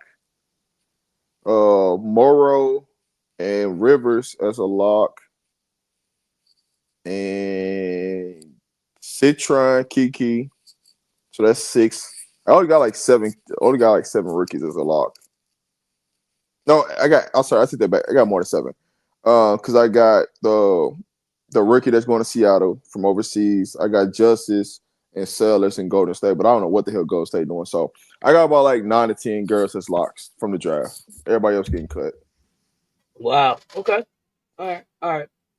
I know we gotta get ready to get out of here. Oh, I got time today, so hey, we got time today. Let's go. We got time. What would you do for the Chicago Sky? I don't know what direction they're really going in. That's the problem. I think Haley Van Lake's gonna get cut because I just don't see how she makes the roster. But if she makes the roster, I understand why, right? I truly understand why she makes the roster. That was just, you know what I'm saying? Hey, listen. Angel came in there and blessed somebody, but outside of that, I don't see how Haley Van Lake makes the roster. Just because they got Courtney and Aria Atkins in the backcourt. She's not okay. Wait. Okay. HVL has improved on defense. HVL went to TCU and did what she did. HVL got drafted. HVL's not sticking in the league for any of those things. She's sticking in the league because of the political climate of where we're at right now. To me, she was already part of the plan. So that's why I said that's the only reason why she makes it. I didn't say she for basketball. That's the only reason she makes it. Okay. Yeah, I see people. You know what? HBL is good. I listen. Could you imagine if Haley and Paige was on the same team? I wouldn't want to, but yeah. No. There's a reason why I'm saying this. You talking about you talking about a show of people that's gonna be at the game? Like, hey, Haley Van Lith and Paige fans. Hey, Well, but the thing about HBL is this too. HBL sticking is part of is a brilliant stroke of marketing for Angel. I'm bringing the city. I'm bringing the people in from one side of the city. I need for you to be the marketing and the face to bring the people from the other side of the city. So I don't know. Oh, they saying you said HBL won't make the team. I said she should not make the team. I that's 100% what I said. But I said I understand why she's going to make the team. So listen to the statement. I said she should not make the team, but I understand why she's going to make the team. That's the statement. And there you have it. And that's exactly what I was saying. It has nothing to do with basketball. Reason that I think Georgia Amore makes the team. If you talk about basketball and what they brought in 20 players, they brought in 20 players. They got to cut 8 of them. 8 players. Like in training camp, they brought in 20 players. She's supposed to be one of the 8 girls getting cut, but she won't get cut because of the political side of it. So I'm telling you from a basketball standpoint, being a basketball coach, she's one of the 8 girls that's supposed to be cut. Will she be cut? No. Question. People in the locker room will know that you're not here because of your talent necessarily, right? They'll understand that, right? How does that change the locker room dynamic, or does it? The good thing is they got veterans on the team. That's what I'm gonna say. That's a good thing. They got veterans on the team. And then who got the loudest voice in the locker room? Angel Reese. So if Angel wants you there, you're gonna be there. Let's be real. Yeah, 20 players is a lot. 20 players is a lot. Hey, listen, there is a lot of teams, like if you look at, the Connecticut Spurs, they brought in 21 players. Minnesota brought in 21 players. Phoenix brought in 20 players. Golden State brought in 19. And then Aces brought in 18. Dallas brought in 18. LA brought in 18. The only person that actually did something smart was Indiana. They brought in 15 players. So they only got to cut 3. They brought in 12 veterans and 3 rookies. Make it simple. You know who job finna get taken? Boom. You take 2 of them, you cut 2 veterans, you keep 2 rookies. A rookie get cut, 2 veterans get cut. Make it simple. I understand why New York brought in 17 players, because that's what they tell you is they're not going to play their starters in preseason. So they brought in 17 players and let everybody else play. I'm surprised Washington only brought in 17 players. I thought they would at least brought in 20 of what they got going on over there. Washington 76ers. So it is. And then Atlanta, they brought in 16. So it's Washington 76 is going to be interesting who they keep on their roster, because they got too many rookies, right? They got Kiki, they got Citron, they got Zay Green, Amore, and Lucy Olsen. I just don't see how you what's your plan over there. Yeah, it's gonna be interesting. Let's talk about this real quick. Angel Reese ain't got no say so. You don't think if that was the case, Teaspoon would still be coach? Man. You don't think Angel Reese have no say so? You don't think that they check with Angel?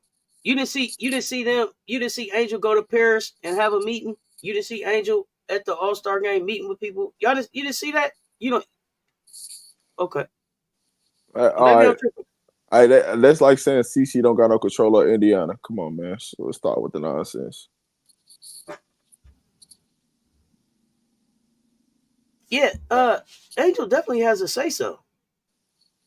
What Dion, help me understand why you think Angel does it? Just because Teaspoon's not still the coach? It don't really got nothing to do with the coaching, right? I think if the original, Here's the thing: if the original coach stays in Chicago, it wouldn't even be nothing a non-negotiable who got say so because everybody know what's up. I just think the original coach that was in Chicago, I just wish he stayed.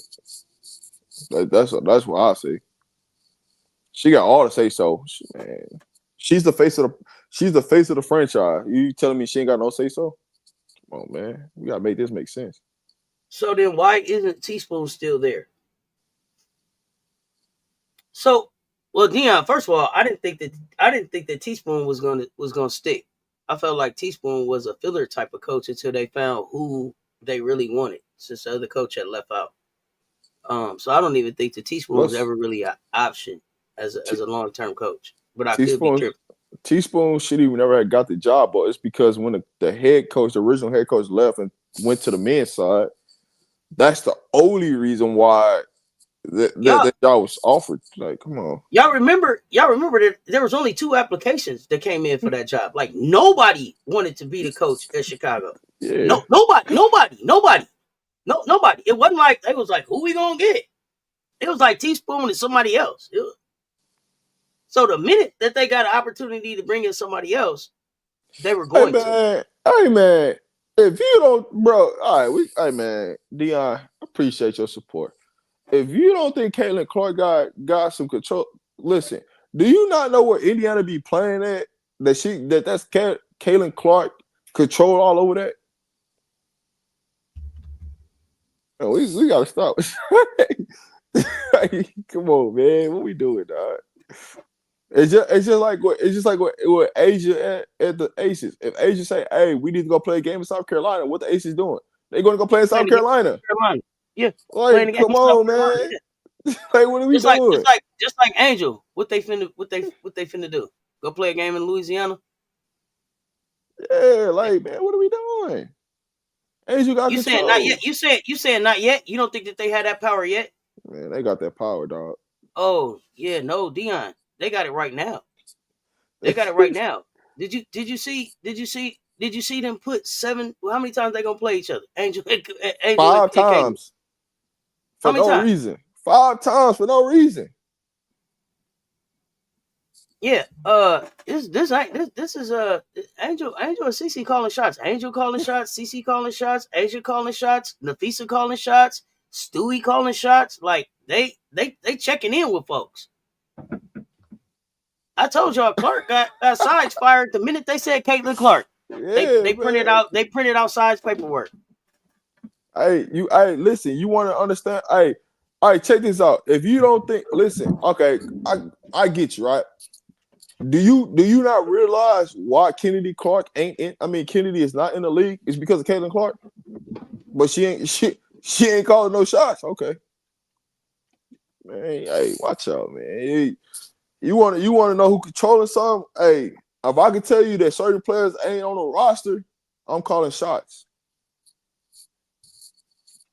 Man, you got people out here. You got people out here not got jobs because of this shit. Man, what we doing, dog? Like, and I know people think Jordan Poole. I know people think Jordan Poole ain't a warrior because Draymond punched him.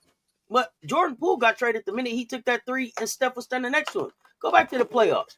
Jordan Poole took an ill-advised 3. Steph looked at him and looked at the bench, and that was it for Jordan. It didn't matter what else happened. That was it. He was out. But Kristen, Kennedy does not have a job because the way she pushed CC. That's the reason why she ain't got no job, man. You messing up the money. Kennedy told y'all that. Like, come on. He told y'all that yesterday. She ain't going for that.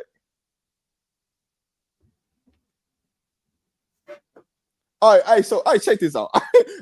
I'm glad that you brought that up. So what's the difference between her and Marina Mayberry? What's the difference? Tell me.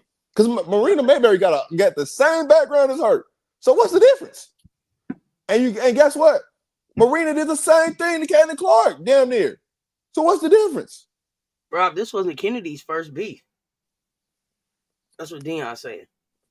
And that's what I'm asking this question to Dion. It wasn't Mayberry either. Dion said no difference. It is a difference.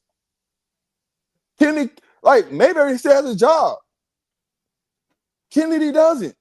There's a major difference. That is the difference. Mabry didn't have locker room issues. You don't think so? What? You think so?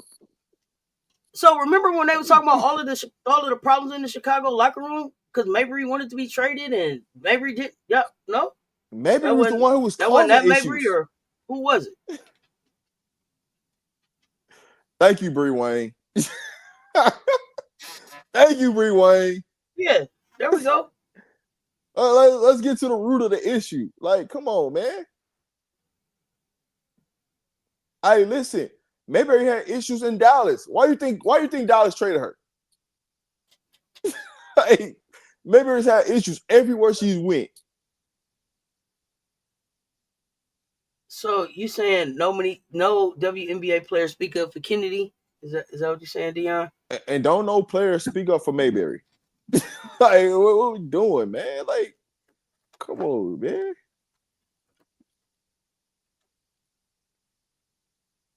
Hey, listen, I'll take Kitty in my locker room. I'll take her in my locker room. I can make another example, right? I could take Courtney Williams. I can make this example out of Courtney. She's had the same issues as Kennedy. You know what I'm saying? But when you touch the golden child, you know what I'm saying? Hey, Sophie did it too. But now she's an enforcer for Caitlin Clark. So what we talking about? Like, bro, I can go through the WNBA and name players. Like, what are you talking about? Hey, but guess what?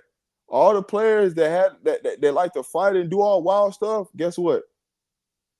They got one skin, they all got the same skin color. And they still in the league. And they're all still in the league. And the one that got the opposite is out the league. Out the league. Doing one-on-one videos. Man, come on. And interviews, bro. Like, I don't get it. I don't get it. The talent should be on the floor. Yeah, hey, listen, if we're talking about making something global, right? Because that's what the commissioner said. We want to make this thing global. We want to blow this thing up, right? With the best talent of women that hoop ain't even in the league. And that ain't just listen, it ain't just Kennedy Clark. Here we go. It ain't just Kennedy. Here we go. It's a conversation to be had. Here we go. Let's go. It's so much talent overseas as American players that can hoop that's not in the W because of the politicking. Mm-hmm. But we don't want to hear about that though. All right, it's cool. You think Caitlin been wanting Camilla? So after the rookie deal's up, Camilla's going to Indiana. You know how many girls are scoring 30 plus overseas right now that ain't even that ain't even get a sniff of a training camp deal. Then what's in the league right now? Man. So how many of those players do you think can get back into the league as these new teams start to come in and the roster expands? That's what you need. I think more opportunities are gonna be given. Like I'll take a girl like from my hometown, Shooks. She's on Washington roster right now. I've been on her for a long time. Because she's from the city too, also.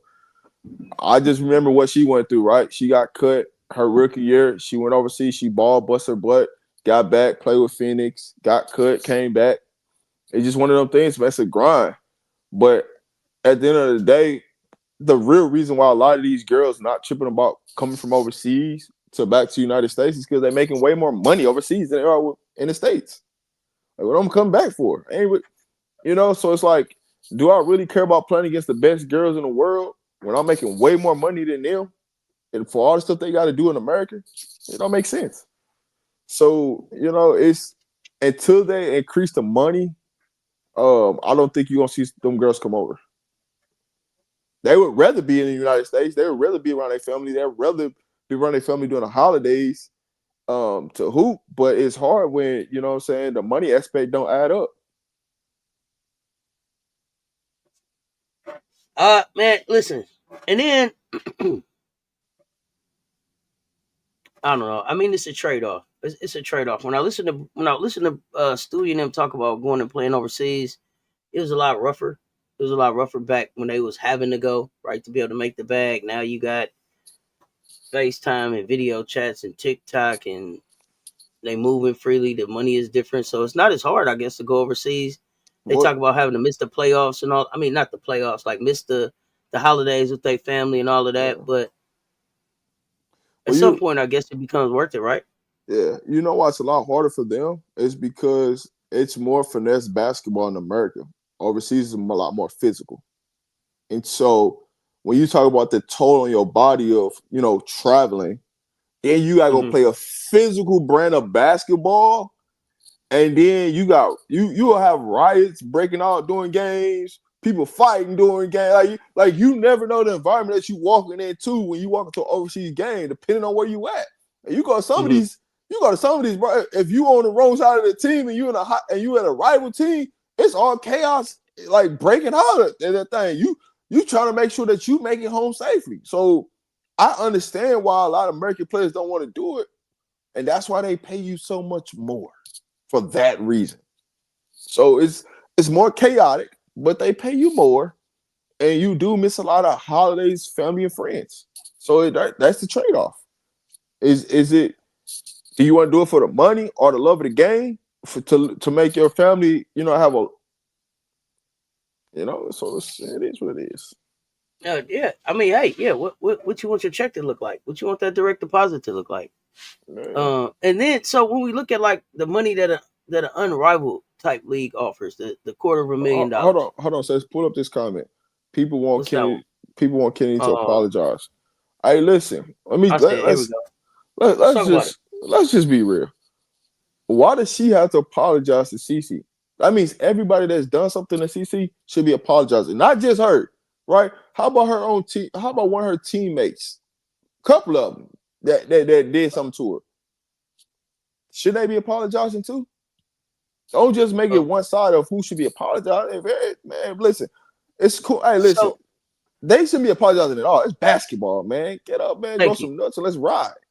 But and the thing about it is, if you go back and watch the entire sequence, how many times did CC put her hands on Kennedy before the incident that we talking about with Kennedy? Go back. If you go back and just watch the last 45 seconds before that incident took place. Tell me how many times CC put her hands on But Kennedy before that took place. But you know what? When CC starts shit and people end the shit, everybody want to blame the person who ended the shit, not the person who started Exactly. the shit. Let's be real about That's it. exactly how it goes. A lot of the time, CC starts this because people get up and she don't want people to get up and guard her, right? She wants you to be off of her so she can shoot her little threes and get off and look good. And when she start making all these reactions and throwing up her hands and all this, it's all fun and games. Until somebody do it back to her, then it's a problem. Then, we gotta apologize to her. We gotta kiss her butt. No. Hey, you want the smoke? I'm bringing Same back energy. the smoke. Hey, what's up Same with it? What energy. we doing? And so that's the part that's the part that's frustrating, because it's like, if don't do something if you don't want the smoke to come back to you. Don't get rah, it's up. And then when somebody say, hey, I'm finna go match that energy and I'm gonna take it up to either further level, you don't like it. Hey, man, it is what it is, right? Because guess what? I'll tell you how it is. When New York was doing what they was doing to Caitlin Clark, then nobody have a problem with it. When New York was playing physical with her and doing all this. Y'all only had a problem when Chicago did it. Only when Chicago did it. There we go. Let's talk about it. She knocked Bree straight down. It was not called. I will never forget. Hey, listen, get on her lay down. That's what happened. Listen, she did a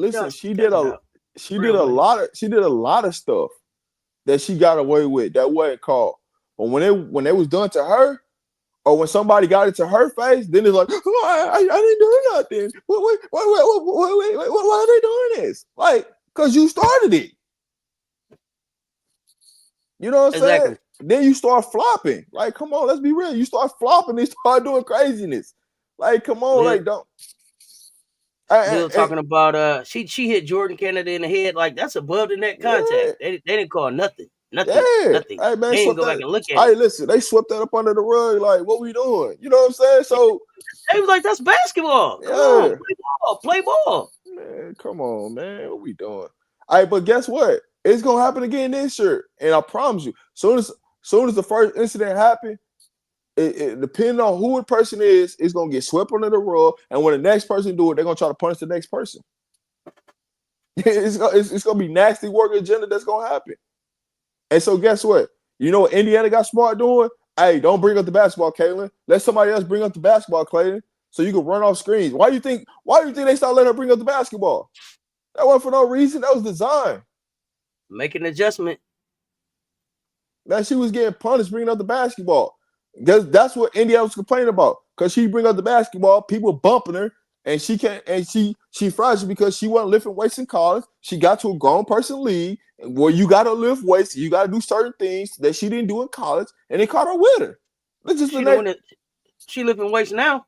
She has to, because she understands. She lifting weights now. If she don't, guess what? That's what it's a lot of college basketball players who hate lifting weights in college. Until you get to professional, you understand. Oh, I should have been lifting weights. If I would have lifted weights, you know how much better I could have been. But you got to get to that point to understand, like, oh damn, I'm in a real league. I got to do it now. Got to make it happen. Better make it happen. Man, that's all CC fans for you.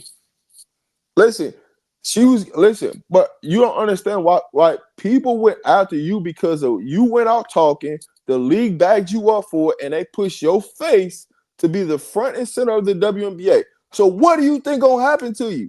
You gonna have a bullseye on your back. But guess what? I guarantee Paige don't got to go through that this year. I guarantee you that. I think Paige's introduction and the way they handle Paige is gonna be a little bit different this year. Well, that's because they understand Paige. CC was more of like, man, we trying to push her against everybody. We don't give a damn. Like, we don't give a damn if you've been in the league. Not we trying to push you again. We trying to create some narratives, some headlines, because CC here. With Paige, they ain't really trying to do that.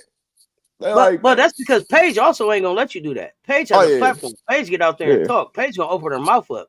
CC never really opens her mouth to say what CC really thinks, and so that's where my frustration with her is. It's like, do you really agree with the way that your handlers are pushing you, or are you just allowing this because this is what your branding is requiring you to do? I would love one time to know exactly what the hell CC really thinks. Well, that's because CC, her marketing campaign took off to another level, and she just let it go. So now it's just like, well, now that my branding, I'm supposed to get these calls when I'm in a game. This is supposed to happen because I'm who I am. And it's like, damn, who are you? Like, you know what I'm saying? Like, who are you? You ain't even made a name. Like, you ain't even made a name in the league, but you supposed to get these calls, right? Like, come on, what are we doing? And I think that's what people looked at. Like, you haven't earned that yet. You want calls that you want calls, and you want let non-winners get winner privileges. Yeah, you trying to get privileges that you ain't earned yet. But then the W was pushing it, you know what I'm saying? Because her fan base, you know what I'm saying, try to take over everything. Like the WNBA don't exist. It's just CC's world. And it's like, no, it's not CC's world. It's not. What do you think about this comment right here? She's the biggest brand in basketball, not just the WNBA. Says who? So I was waiting to hear. I can't believe that. Biggest brand in basketball. Says who? How? Based on what? What she won? Last time I checked, she ain't got no championships or a belt. Who are you? No championship. Yeah, who are you? You know, that's my favorite question. Who are you? Who are you? Say it. I'm still waiting on that first championship. This year, I'm moving away from who are you, and my new thing is because why? Because why? Because why? Because why? Why? Why is she the biggest brand in basketball? Because why? Go look at the stats. What stats? She has the number 2 jersey behind only Steph. Oh, okay. So y'all basing that on how many jerseys they sell. Okay. But still, even in your premises, she's not bigger. So Steph's number 1. So she ain't bigger than Steph. So based upon what you said, that ain't true. Okay. See? So we just There you go. Because I, what? so we just throwing it out there, right? We just gonna throw it out there. Just let the fan. Hey, listen, No, I get it. She can't hold Asia's basketball shoes, her bag, none of that. I get it. I get it. The fan is blowing. I get it, man. I get it. You know, I love it. I love it. Hey, man. Hey, y'all. Hey, listen. Y'all wake me up when she won that championship, because it ain't finna be Okay, no so time let's talk soon. about it. So let's talk about it. Let's talk about it. Did they put a super team around her that can get it done this year? No, I mean This they got pieces, but they ain't got the right enough pieces to knock off of Indiana or I would say Indiana, the Aces or New York. They ain't got that yet. Okay, so y'all heard me last night say that I had New York and Vegas in the championship this year. I mean, Do you? just think about the Eastern Conference, right? Them going against New York, right? You got Cloud and Sabrina in the backcourt. What y'all doing with that? Who guarding who? Let's just start there first. Who guarding who? Caitlin Clark got to guard somebody. Who's she guarding? She does. Well, I don't know. They try to hide Caitlin an awful lot on defense. You So can't hide against New York because guess what? Just pick a choice. Who you want to guard? You don't want to guard the guard. You want to guard the three? Okay, cool. You want to guard the three? That's Laney. Laney gonna put her ass in the post. So what we doing? Is DeWanna Bonner starting on this roster? Yeah, she's starting. Somebody. What would be the starting five? So it's Kelsey Mitchell, it's Caitlin Clark, it's DeWanna Bonner, it's Aaliyah Boston, And Howard. and who else? Howard. And Howard. That's your starting five. Okay. Yeah. So peep this, right? When you go to New York, you got Cloud, you got Sabrina, you got Laney, Stewie, and Jacquel Jones. Y'all in trouble. And Well, Indiana's gonna be trying to spread people out and shoot that ball, man. They're gonna be trying to shoot that thing. That's cool, but guess what? And real money is reminding us Laney is out for more than half the season. I forget who did they, but they got who? Phoebe. They got Phoebe. Don't worry about it. Yeah, don't worry about it. We got Phoebe. They got Phoebe. I ain't say we, now, but they got Phoebe. And they brought back they got Johannes, Marina, right? Yeah, they got Marina Johannes. You know what I'm saying? Listen, she gonna be out there playing AU. She gonna be out there playing AU basketball on the court with you. Don't worry about her. She turning, twisting the ball, just shooting from half court. She gonna be doing all that wild shit, man. Listen. Man. Hey, listen. Sideways shooting, baby. From three. I don't worry about it. She's heating up. She's heating up. Fire. Hey, man, you better get out the way. Indiana looked like it's in trouble with the New York Liberty. Okay, now with the WNBA this year, it's still just top 8. It's not gonna matter East or Western. Top 8 will go to is gonna go. Okay. Yeah, next year it's gonna change. Yeah. Next year it'll change. Okay, so top 8. So you just got to be top 8. You're right, Green Wayne. Peely is never gonna play in Minnesota. I hate it for her. Vaux. Get Peely. But just think about it, right? When you talk about like the top teams, right? You got the Aces, you got Minnesota, you got New York, Indiana, Phoenix, and Seattle all fighting for that 4th and 5th spot. Okay, let's talk about Phoenix because Phoenix decided to just not last year. At the end of the season. So, do you think Phoenix really makes a push to try to get to the playoffs this year? They have to. I mean, they improved their roster, right? They got better, right? Okay. It sucks to lose DT. You know what I'm saying? I give her credit where credit's due, man. She 20 years in the league, did everything you could, right? And then you take away BG, but what you replace BG with, right? You replace it with Brown, which you know what I'm saying? Brown is Brown. But when you talk about DT, they replaced that with Satu and AT. You know what I'm saying? So you're working with something. You're working with something. So let's talk about this. I got you. I got the top 8 from last season. Who's not going to be there? New York, Minnesota, Connecticut, Vegas, Seattle, Connecticut gone. Indiana, Phoenix, Atlanta. Connecticut for sure out. We don't know who they are. So here's do you still have Minnesota at 2? No. So here's what I got. Minnesota. I'm not saying Minnesota. New York and the Aces. That's gonna be 1-2. You can flip that however you want to. 1-2. Minnesota goes to 3. I got Indiana 4. I got Phoenix, Seattle. And then I got Chicago, LA, and Atlanta buying in for the. But but keep in mind, my sleeper team right now is gonna be Dallas. I think Dallas can cause some trouble. And that's what I was gonna ask about Dallas. So Dallas, to me, Dallas last year was just a mess because Dallas, if they stay healthy, right. Dallas went from last year. They went from one game away from going to the finals or whatever, right? To not even in the playoffs. So as constructed, I think that they still have some players that have some of that experience, right? And then they added some pieces. So Dallas should get back into this conversation. So Atlanta was in that 8th spot. They should be. It's going to be a fight. Everybody's going to be in the fight. To me, everybody's going to be in a fight except Connecticut. Yeah, Atlanta should be right there. No, I got the Washington 76ers. And then the Connecticut Spurs, those two, and then Golden State.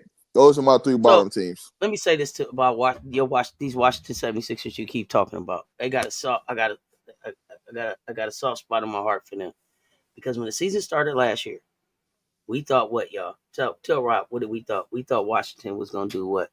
Be 0-40 around this thing. We thought they was gonna be 0-40 around this thing. Okay, it was looking real bleak for Washington. Okay, I was concerned. It was Piberius. Oh man, they was Piberius, Rob. You hear me? And then they got to a place where they fought to almost be in the playoffs, and I was like, look at Washington, man. Look at y'all. So I got a soft spot in my heart for them, man. Like. Washington, come on, man. I mean, they got new management. I mean, they got Bay over there, so I'm gonna give them some. It's just, man, they got. I don't know how they got. Oh look, there's a little bit of variance, man. You know how it goes. When I look at Washington, you trying to count on five rookies to get it done. That's the part I'm like, I don't know about that now. And you got a lot of your rookies at the guard spot. You kind of shaky at the guard spot. Bigs wise, I give you that. Wings, the bigs for Washington, I'm good on that. And the wings, they all right. Who's the leader? Who's Washington's leader though? Who's the leader? That's the problem that you run into. You know what I'm saying? So the leader is Brittany Sykes. That's a leader. That's a leader. Okay, but who? Yeah. But should it be Brittany Sykes' team or should it be Aaliyah Edwards' team? It's Aaliyah Edwards' team, but Brittany Sykes is gonna be the voice of the locker room. Does that work? Yeah. Okay. Yeah, because like every because Aaliyah Edwards just don't talk enough for me. It's like I want her to talk, but she's not ever gonna talk. Every dog ain't a leader, and every leader ain't a dog. So. Oh yeah, I agree. So from that standpoint, we don't need a leader to come in here and talk. We just need her to go do the work. You know what I'm saying? And let Brittany Sykes, you know what I'm saying, do what she do. The problem is you got like how you drafted, right? You got Kiki. Where you really finna play Kiki when you already got Bader, you got Dawson, and you had Edwards? That's why I didn't understand that pick, right? Still time for a trade. Time for a trade. We trying to get Bay out of there, right? We trying to get Bay out of there. You know what I'm saying? Bay, come on over to the Aces. I'm good with that. You know what I'm saying? Send Bay over to the Aces. But then you got Citron, right? So Citron is gonna play somewhere. Mm-hmm. You got Suggs there.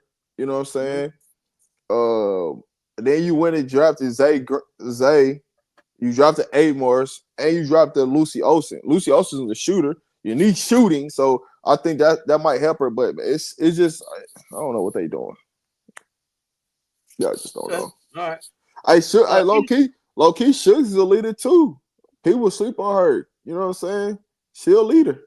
We need somebody to just take over. Somebody be in charge. Anybody think Diamond Miller will ever play again? Minnesota got her glued to the bench. Man, that's their coach, bro. Hey, listen. If you watch what she did in the Olympics, that tells you everything. Raw Diamond ain't playing. But look what she did in the Olympics. But guess what? She ain't going nowhere. They think she the best coach in the dub. Man, get out of here, man. Okay. They throw her. What? Man, hang out with me long enough. Hang on. They probably to push Cheryl Reeves as somebody probably to push Cheryl Reeves as the best coach in the league already in the chat. You know why though? It's because they hate Becky Hammons. That's why. Hey, listen, every since that whole little thing fiasco about the, you know what I'm saying, Heavy out of the Aces, bro, they been start pushing her. Excuse me 1 second, Rob. I gotta do this. You good? We wanted to know that this dude right here was alive. Landon Lewis, if you got Fu Wiley, man, we'll see you in the PMAC. Glad to know that you all right, man. We was just talking about you, bro. We've been looking for you for about, I don't know, the whole season. Why it took you all season to show up? You didn't have no confidence in your Tigers this year? You didn't pop in the chat one time talking nothing about them Tigers. Well, you still LSU? Oh, you've been smoking. Yo, bad. Yeah, man, you forgot about it. Yeah, come on, man. Come on, man. You got to catch back up with us, Landon. We missed you, boy. Glad to know you all right, man. Salute. We got next year. We got next year. Y'all show Landon some love. One of the original, one of my first guests on Cess Talk Sports, Landon Lewis. Landon, all love, man. I shot you an email. Holla at me, man. I listen. In the building, Landon in the building. Let's go. I'm sorry. Let's go, Rob. Oh no, I was gonna say the Washington 76ers, they definitely tanking. The problem with what that is who y'all trying to get for next year? Who y'all trying to get in the draft next year? Cause they definitely tanking. So, do you think it's for Flauget? Who? Are they taking for Big Four? Man, listen, you know them. They'll go out and take Lauren Betts the way they construct it. You're right, Buki. My bad. I got it. Yeah, welcome back, Landon. I would have played the song, but it'll copyright on Rob. I don't want to copyright his page. But yeah, what up, Landon? Okay, sorry about that. Go ahead. Man, now you saying LSU, man, come on, dog. Don't get me started with that. No, I mean, Landon, come on, man. We'll drop the link. You want to tell us about it? Come on up and tell us about LSU winning it all next year. For old time's sakes, come on up, Landon. Man. Come on, man. How you got? Listen, Landon. How do you come to that? Up in my chat and be like, say, because I'll be on. Man, you coming up today, Landon? When you coming up to talk about it? Man, what we doing? He said if they get laid, they winning it all. Man, come on, dog. Landon, you gotta come up. Man, and give me your starting five with Lay. You gotta come up and tell me how y'all finna win it all, bro. I need to hear this one. All right, pop up. Make sure I'm on when this go down. Make sure I'm on. I'm here for this. You ready? You ready today? Yeah, I'm ready for this one. You ready today, Landon? Let me know so I can drop the link for you. Come on up, man. We want to hear about this. I'm here for that one. Landon, you coming up? Let me put the link down here. Come on up, Landon. I got to hear about this one. Where you at, Landon? Come on up. Landon, let's go. Hey, if LA was healthy, you ain't even signed no Sarah Williams yet, Landon. Oh man, come on, man. What we doing right now? Hey, what we doing right now? Man, Landon. What we doing right now? Hey man, it's nasty work right here. That fresh point guard y'all got last year. Landon, let me know. Just let me know when you ready to come up. That link down there. I thought you was coming today. You let me know when you coming up. He's just watching. All right, man. That's nasty work right there. Listen, he out here counting players that don't even got signed to the roster. Hey, man, Landon is a wild. Hey, listen, Landon is LSU. You trying? No, you got to copy and paste it. Come on up. Copy and paste, Landon. Come on up. Copy and paste it. Come on up, man. Tell us about LSU winning it all. Hey, listen, Landon is our resident LSU fan. It's a lot of people in here that talk about LSU. Landon was the first one hit my chat. FSC, LSU, go LSU. Every time we was live, bro. That was his thing. Man, I'm trying to figure out what point guard he talking about. Y'all talking about what point guard, man. I'm still trying to figure out if they got a point guard on the roster. Rashard. I hope he talking about Rashard. I'm trying to figure out what point guard they got on the roster. I'm yet to see one of them. You don't like Jada? Man, Cess, come on now. What point guard they got on the roster? Man, Jada Rashard. I wanted Jada Rashard. I don't know. I thought Jada should have got in the portal. You said LSU and you said point guard. I'm still waiting for LSU to show me a point guard that's actually gonna play. They might have her. I mean, you add too many requirements now. I can show you a point guard on their team now and play. That's what I said. That's what I'm saying. I don't know about that. Point guard. I can definitely show you point guard. They might have one, but you got to put a telescope to find out where if she gonna ever play. That's the problem. Oh man, don't make me get my flashlight out. Because you know I get my flashlight out in the daytime and get to looking for him. You said a point guard. Point guard. LSU doesn't have a point guard. Michaela will likely play the position next season. Hey, listen. Oh man. Listen, they actually do have a point guard on the roster, but you will never know she's on the roster because she's sitting so deep on the bench. Ain't no point guard. Got a bunch of combo guards. Okay, here we go. I don't know if Landon gonna be able to. If you can, Landon, copy and paste the link. Come on up. We talking LSU. Coach Rob, put your hat on. Moki is gone. This all you got. This all you got. How far? Fix it. Can you get him? Can you get him to the SEC tournament final? As constructed. No Sarah Williams. Do you want? You can have one hypothetical player on your team. Is it Sarah? Is it Lay? Whatever. Whichever one you pick. Get it done. What you got? Don't tell me I got one. Don't tell me one. Here we go. Here we go. Here we go. All right, let's get Landon Lewis in the building. What up, Landon? What up? What happening? What up? So, Mr. Let me get that. Rob the Man Media. This Mr. Shake My Hand. That's who this is. That's Mr. Shake My Hand right there. We finna do some shaking hands right now. So go ahead and explain this. Yeah. Yeah. So shake my hand. That's right. Landon. Yeah. What the heck are you talking about? LSU winning it all next year. What? Yeah, bro. Look, we're gonna get Sarah Williams. Malaysia on Thursday. Watch tomorrow. Just remember what I be saying today because it's gonna happen tomorrow. Shit. Because she didn't want to play for Dawn. I don't blame her. Do you blame her? Yeah, let's talk about it. Do you blame her? I don't. I mean, no playing time coming off the bench. Here's the thing. Yeah, Landon, your hair goes long. Yeah, there he is. I'm raising my hand. No, I would play for Dawn. I definitely would play for Dawn. And here's the thing, Landon. This is what I'll say about playing for Dawn. You play for Dawn however long it is that works for your journey, right?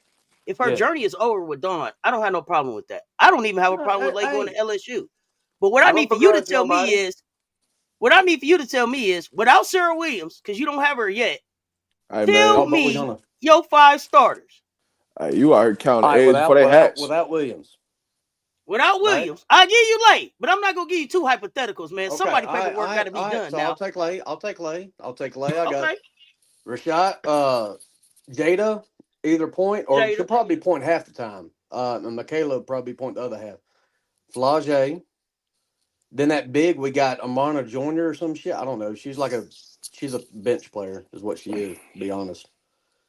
But that's why I think they going all in on that Sarah Williams chick. Real talk though, like 2-day visit and all that bullshit like this past week. So that's all I'm hearing on the chatter and what they talk about. So people, I'm gonna say this right. If she was coming there, she'd already been committed. She went on a 2-day visit. If you get past 48 hours, she ain't coming there. My one question to you, sir. The last 2 biggest forwards that jumped in the transfer portal, what were their names again? I'm sorry.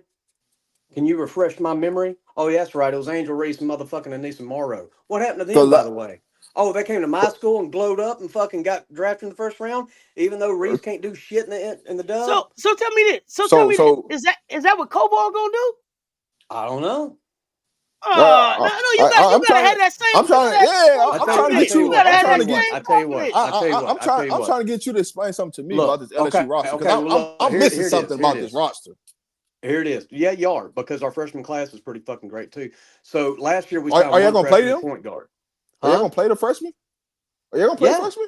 You sure? Yeah. Yes. Kim gonna trust the bitch? Okay. Is Kim gonna trust I the ain't bitch? here to change your mind. I'm just here to inform you. No. This is facts. Kim don't trust her bitch. Okay. This is proven science. So this ain't nothing you gotta tell me. This is what's proven facts that's out there. So I'm just trying to clear the airway so we clear about what's really going on. That's all. And let me say this. Let me say this real quick. Yeah. If y'all don't know Landon, he is the most confident LSU fan ever. We just getting ready for a blizzy to go down. Look here. No, for real, we got Grace Knox, All-American, McDonald's All-American. I knew that. 6'2", another 6, Divine Burridge, some chick out of I think out of Kentucky. That might be Divine actually, but we got like 3 McDonald's All-Americans as freshmen coming in. I'm aware what you have coming in. I'm just wondering, are they gonna play? Because no, they'll never see the field. They'll transfer before they play a fucking minute for Mulkey because she's such a bitch, right? That bitch got 4 championships though. Oh. What happened this season? What happened this season? Oh, we went to the Elite 8. That was it. What's gonna happen next season? What happened? Oh, we're gonna win it all. Didn't you know? How? Y'all didn't get better. Oh, okay. Yeah, no, you're right. We got worse, and we're still gonna win it all. But that's a wild. That's gonna make that bet I put in on them that much more lucrative. You didn't get better, but you're gonna win it all. Damn right. All right. Is this the year? Is this the year that y'all finally beat South Carolina? No, y'all, we're gonna lose to y'all, but we're gonna win the ship because y'all gonna get beat by like UCLA or some dumb shit. Some shitty school's gonna come through, and some big's gonna fucking back your ass down the post and just fucking score 2 all night. Oh, and then Powell's gonna miss all them 3 points. They telling you Sarah Williams is not a culture fit like Morrow was at LSU. Okay, that's what Jeff said. Culture changes, bro. I mean, money makes all the world of a difference, don't it? All right, so what happens if? Because I guarantee you, Malaysia, she ain't just coming to play some fucking for playing time. Bro, we're throwing that girl some scratch. Something that South Carolina, I guess, didn't want to do. All right, so check this out. So what if y'all run the to Tennessee or? You mean the team that we ain't lost to in like 5 years? Okay, that team? We gonna see about that next year. You just said culture changed though. Yeah. And this is the thing, and this is the other thing though too. FM is saying you can't claim all of Kim's championships. You got to claim the one that she won at LSU. So you got one. You can't be we got 4. Y'all know you got 1. You tell me. And then you ask me how many we got. We got 3. How many you got? 1. Kim got 4. How many years Dawn been doing it at South Cal? She been there since 2000. She been there since 2008. Since 2008. 17. Yeah. This is Kim's year number 5. Okay, so listen. There's difference. And what she gonna do this year? And what she gonna do this year? So count the championships. Difference. No. So check this. So peep the championships from 2017. So count it from when Don got from 2017 to when Kim Mulkey got there 2017. Count them up. It's still what 3-1, right? Look, all I'm saying is that Dawn's had 17 years to attain a program at her level. Kim ain't at that level. Whoa. LSU ain't at that level. LSU's in year 5. Wait. No. LSU been playing basketball longer than 5. LSU been playing basketball longer than 5 years, Landon. Don't do that. Okay, you don't tell me that our last coach Nicky Fargas had LSU on a good level with South Carolina. There's a reason we ain't beat y'all since 2012. Don't go there about Nicky Fargas. 2012? Who's the coach of 2012? 13, 14, 15, 16, 17, 18. Oh yeah, that'd be Nicky Fargas. Yeah, what was y'all doing down there? Y'all didn't have no scratch. Y'all wasn't spending no scratch then? That was before NIL. Nah, come on, don't do that. Everybody was spending money before the NIL, Landon. 2012, everybody was spending money. Everybody was spending money before the NIL, Landon. Don't do that. We know.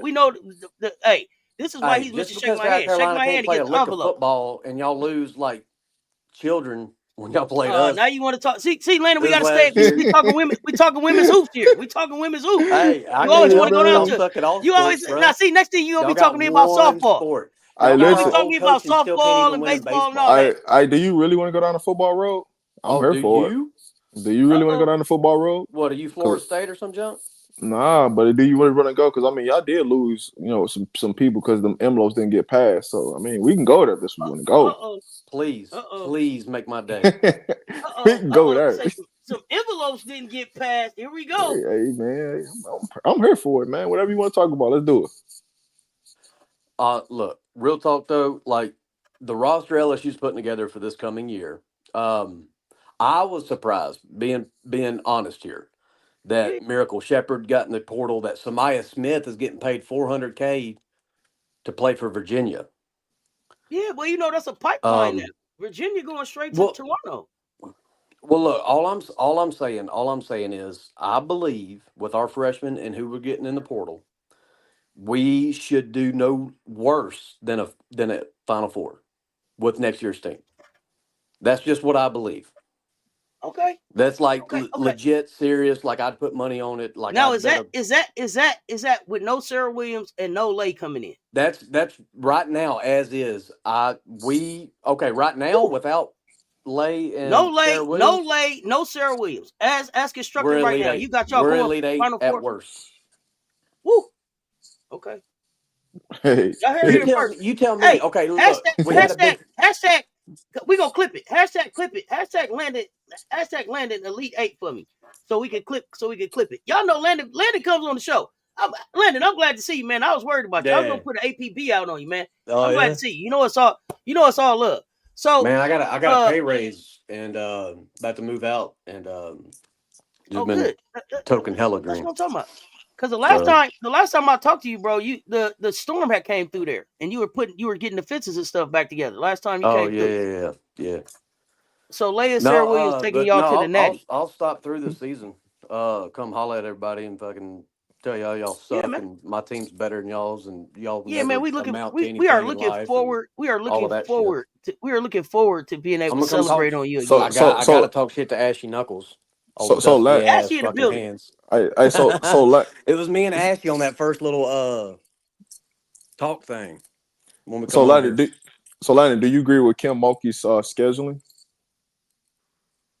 Honestly, I would prefer to see at least 2 to 3 big name schools come to the PMAC and we go to I wouldn't mind doing a home and a home with UConn type shit. I would enjoy it. I don't want to do that. Now, okay. Are you going to, you asked me, right? Yeah, go ahead. Or are you asking Kim? So Kim wants to play nobody and beat up on nobody and develop team chemistry for a month before conference play.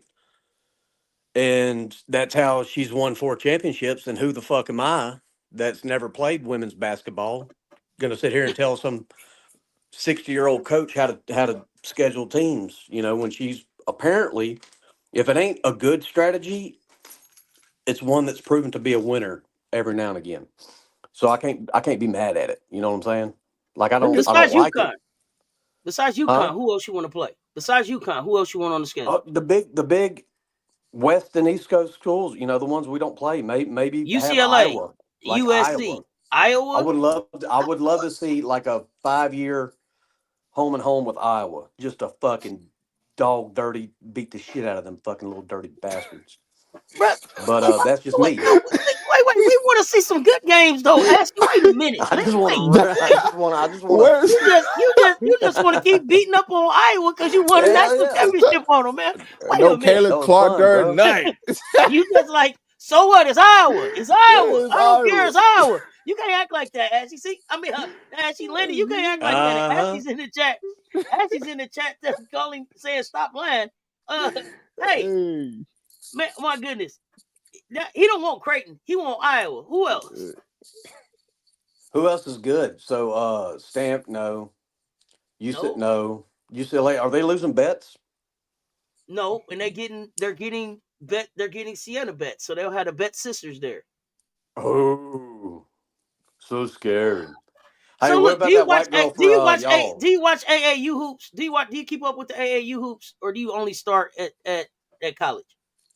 If there's talk about Aaliyah Chavez, okay, here's a great example. Aaliyah Chavez, right? Number 1, whatever. She ain't number 1 going to play for Oklahoma, I think, right? Yeah. For money, for millions, right? So whenever news broke of her looking at LSU, I looked into her and I followed a little bit, but that's about as young as I go. I kind of stay college and pro. If you hear about them coming to LSU, okay. So yeah, 100%. No, like Grace Knox is like a 6'2" Viking girl with like fucking like she's gonna be a problem. She's like, imagine if Cardoso could move. Grace Knox is gonna be a problem for who? Team go by the Cox. Some Tigers gonna be man. some fucking. How tall is she? You did you checked out who we got coming in?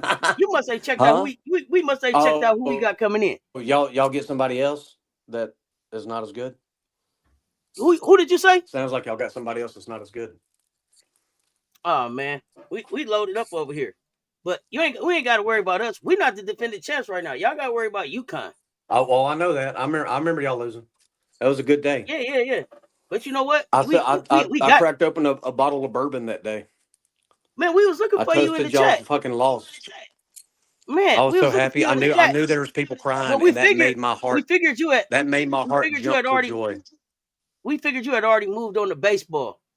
Since we're gonna win that too. Watch out, we're gonna win that shit too. We got stars upon stars, bro. we just got a team, dude. Hey man, if y'all, for those of y'all who never met Landon, like for those of y'all who have never met Landon, bro, he has been the other missing piece of this chat, bro. Like this dude right here, he gets us in trouble all the time, bro. Bro, it's funny. All right, so bro's telling the truth. Okay, so here we go. Okay, so before we let you go, yeah. Worst case scenario, as constructed, y'all get to the Elite 8. Is that right? Okay. And best case, y'all win it all. Okay. Is that what you am I accurate with what you're saying? This is okay. In all honesty, the way I see next year playing out is, and this is not with Sarah Williams or Malaysia, but if we get them, I'd raise my expectations to minimum Final Four. But without them, I say minimum Final 8 or Elite 8. 3 losses, 2 in conference, 1 outside of conference. Depending on who we play, like if it's a good matchup in the Elite 8 or the Final Four, we can make it to the ship. But I'm not going to expect Are y'all going to be like I'm going to put like a 80% chance on winning the Elite 8, 50% on the Final Four. Like I know what I needed to ask you about. I know what I needed to ask y'all about. Yeah. That ass whooping Coach Yo came in the PMAC and put on y'all.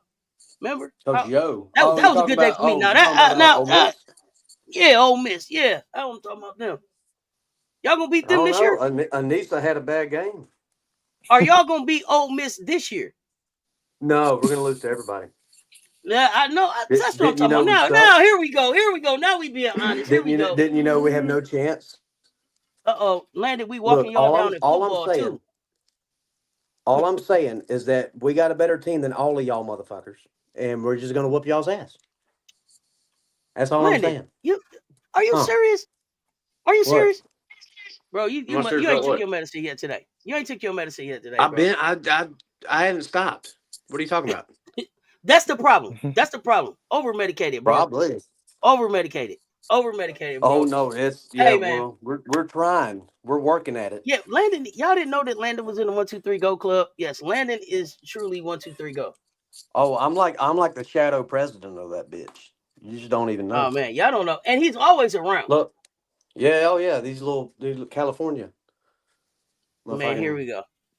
So good. Rob, you got anything for Landon before we get ready to let him out of here? Nah, man, he hilarious. Don't kick my ass out because I be spitting facts. They ain't spitting no facts to me, but it's all right. Oh no, because you don't believe we got a bench, nor that they'll play, or that our freshmen are good, or that LSU's going to be able to do anything, and our football team sucks, and our baseball team can't win. I didn't say we're I only didn't. top 5 in the nation and all this shit. I didn't say I didn't have a bench. I said Kim ain't gonna play the bench. That's the difference. 8 players is more than enough to win a ship. We've already proven that. Y'all ain't winning one next year. That's okay. Yeah, well, neither are you. So everything's gonna be all right. South Carolina's we're going to pick that trophy up. Yeah. They said and take a picture with it as a tourist. Yeah, what y'all talking about? Cobalt eating 3 beignets right now. Cobalt could be in the gym, bro. Football baby in the gym, bro. What? What are y'all talking about? Oh my gosh. Is that me? Koval, the big you got from Notre Dame, Landon. Oh yeah, that chick. That's her number 5. There you go. Just add Wiley and Sarah Williams to it, and then who's going to stop us? We don't need a point guard. Y'all got to convince them. Y'all got to sign them. I ain't got to do nothing but cheer on a national championship playing team next year. Oh, there you go. Go Gamecocks. So y'all not playing no defense next year. What you saying? Nope. All gas, no brakes. Bet. Love it. Love it. Run and gun, threes and out, bro. Love it. Oh, hey, listen. You said threes and out. Oh, we love it, bro. We're going Curry. Hey, we're gonna have a team of Currys. Hey, you I'm got here one for pow. We're gonna have 5 of them hoes. I'm here for it. Hey, shoot as many threes as y'all want. We know what them results are. Shoot that thing. Oh, don't worry. Shoot it, baby. You open, baby. Shoot it. Hey, man. Landon, bro. Listen, hey, make sure you tell them snap that wrist. Hands down, man, when they let that thing go, man. We here for that. Hey, listen, shoot it all you want. Man. Hey, we like rebounds. You right. Hey, listen, go ahead and shoot that thing for 3. Rebound? And y'all go for 3. Now? Listen, y'all go 3 for 50 shooting threes. Notre Dame chick and the Sarah Williams chick. You know, the ones y'all want to get on y'all's team, but they won't join y'all's team. They're going to come to my team. Wait a minute. You said y'all got 5 pow-pows. Is that what you said? Yeah. We're going to have playing Curry. Pow. Yeah, dude. I'm here for it. Let them shoot. Hey, listen. Shoot it. Shoot that. Hey, we going to let y'all be saying that until we go up 30-10 on y'all's ass. All right, cool. Okay, hey, listen. So look, you said, hey, Landon, here's what I'm telling my team. Landon, here's what I'm telling my team.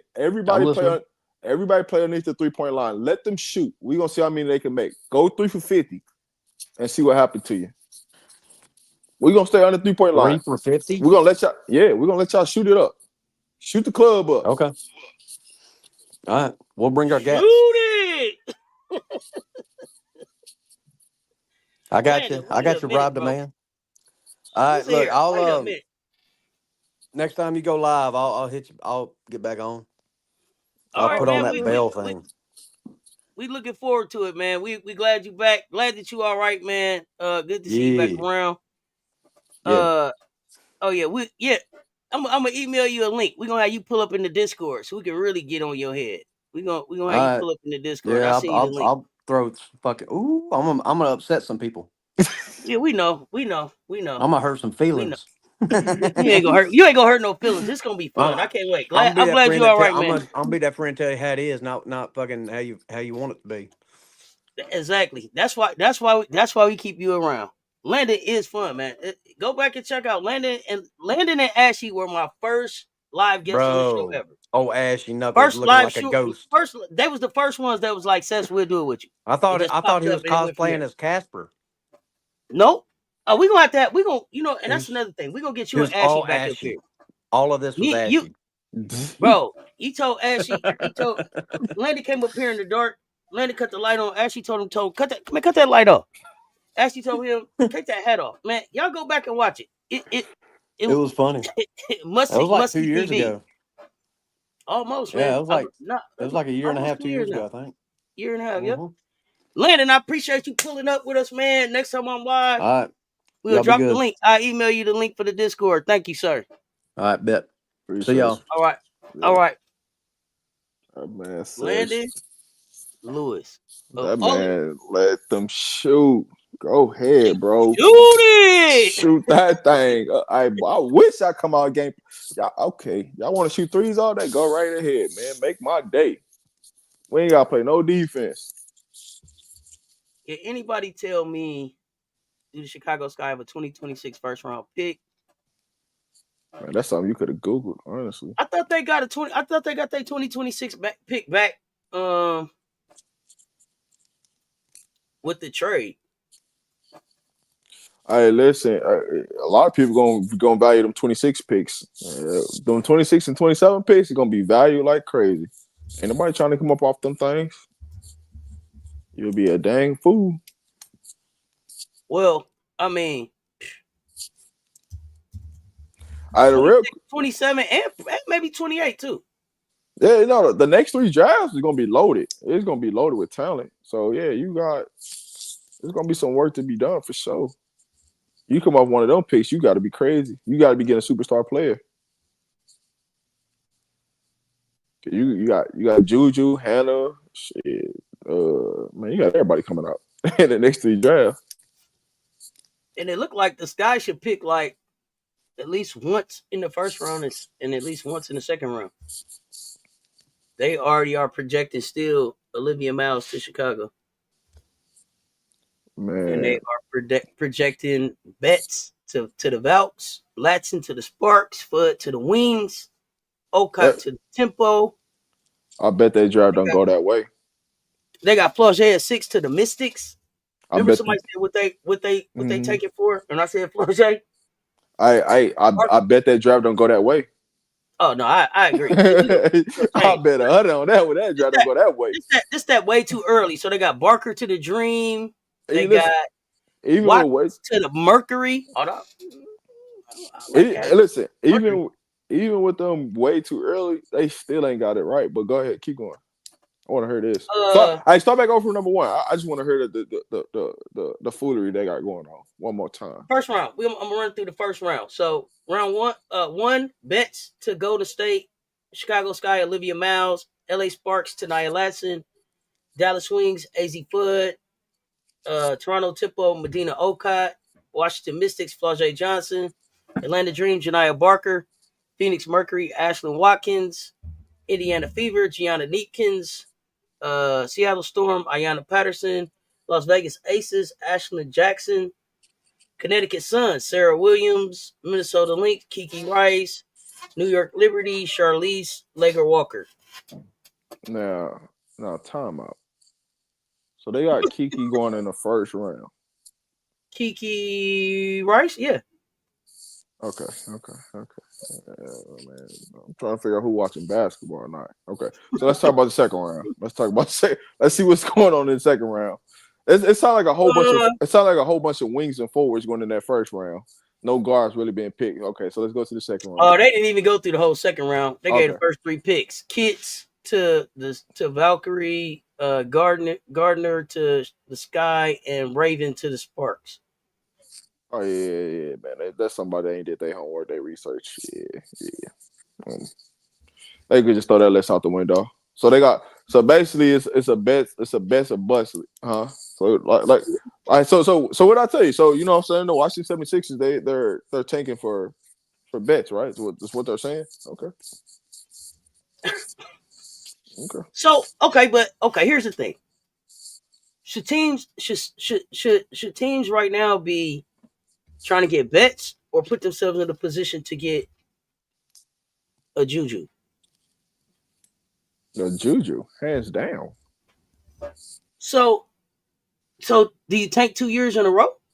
Man, listen, if I'm anybody, say if I was Washington, right? Mm-hmm. Or the Connecticut, Spurs, that's what I would do. I would trade my picks for next year. And I would try to get 3 first-round picks for the following year. I'm trying to get Juju and Hannah on the same team.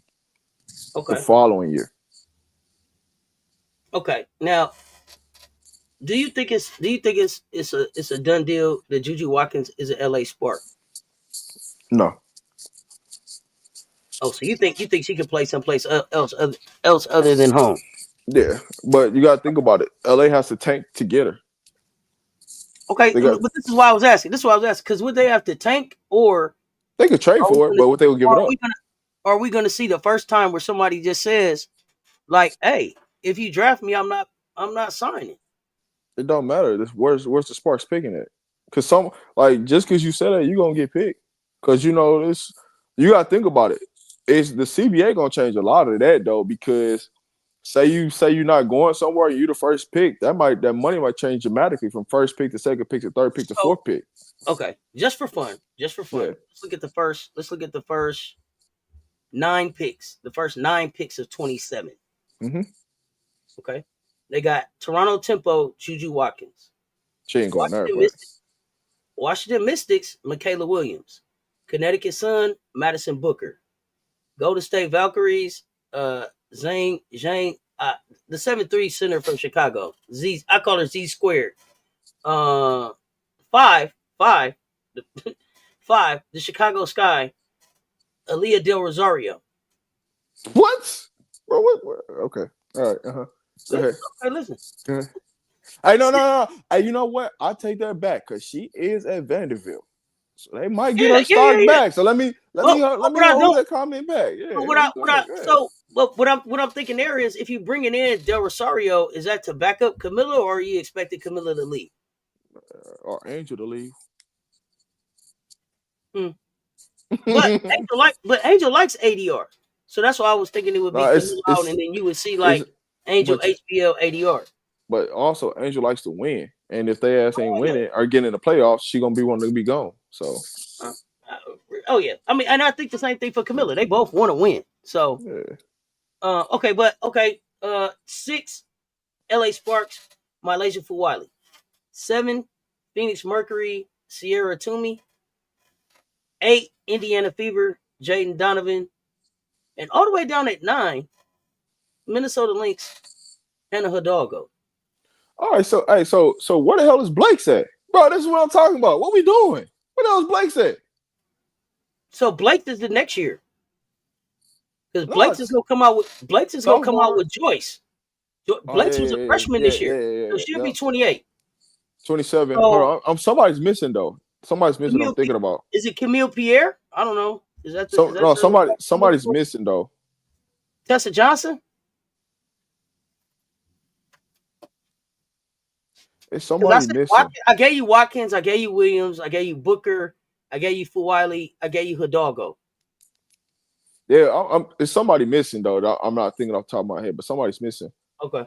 Because Juju's class is a lot better than what they picking, dog. Their class a lot better. 28. In 28, they got them going Sarah Strong, Joyce Edwards, Ali Zibel, Kennedy Smith, Bonnie Cambridge, Justice and Yari O'Neal. Audie Cook's gonna get picked. Yeah, but I wouldn't think about Audie Cooks. Because you got I'm tripping. Even in what's the name class? You got Reagan Beers coming out in that class. Reagan Beers will be out in that class with Lauren Betts. Her and Lauren went to the college at the same time. Yeah. So that's 26. She's not on Beers isn't on this list. Like, I know that's what I'm saying. I'm saying like whoever's doing this list, like what? Okay. No, that's what I'm trying to get to. I'm like, bro, some people missing. Addie Brown. It's coming out next year. Yeah, it's some stuff missing on that list. Well, I mean, for me, they got Chloe down there at 15 to Golden State, but I think Chloe's more than the second round pick. Next year's guards is gonna be loaded. I already disagree because they got Lauren going number 1. I already disagree with that draft, but I get it. Why they gonna put her number 1? I get it. She's 6'7", whatever. But it's definitely that next year. The next couple years drafts, who they projecting is not gonna go the way it's going because it's a lot of people missing off those lists. I gotta sit down and look at everything, but it's a lot of people missing. That's gonna cause some noise in the W. Oh yeah.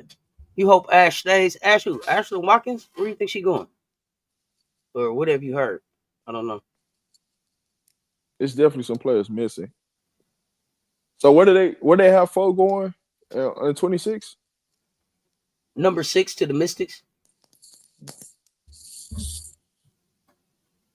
So where's Cody going? Not listed. What? Okay. Not on this list. Okay. Not on this list. Cody Must is going to be after the 17th pick in the second round. Okay. It's the way they got it looking right now. I mean, so no Cody. Okay. No Cody. Okay. Well, what we doing? Okay. No Cody.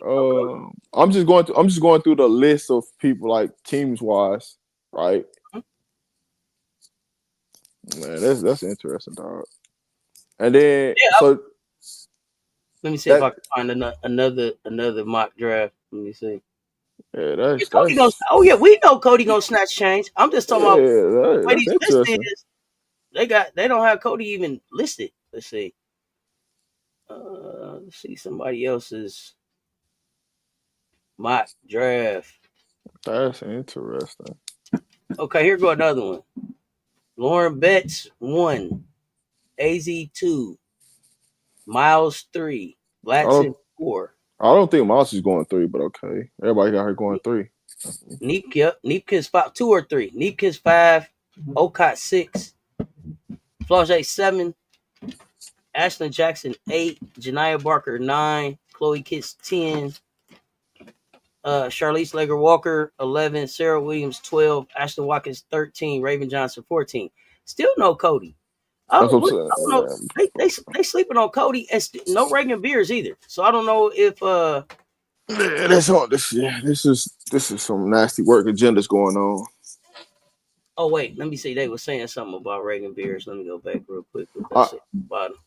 See, it's a on the radar. The players that are on the radar, but not in this first round, will be Reagan Beers, Rory Harmon, Kiki Rice, Cody McMahon, and is it India Navarre from North Carolina?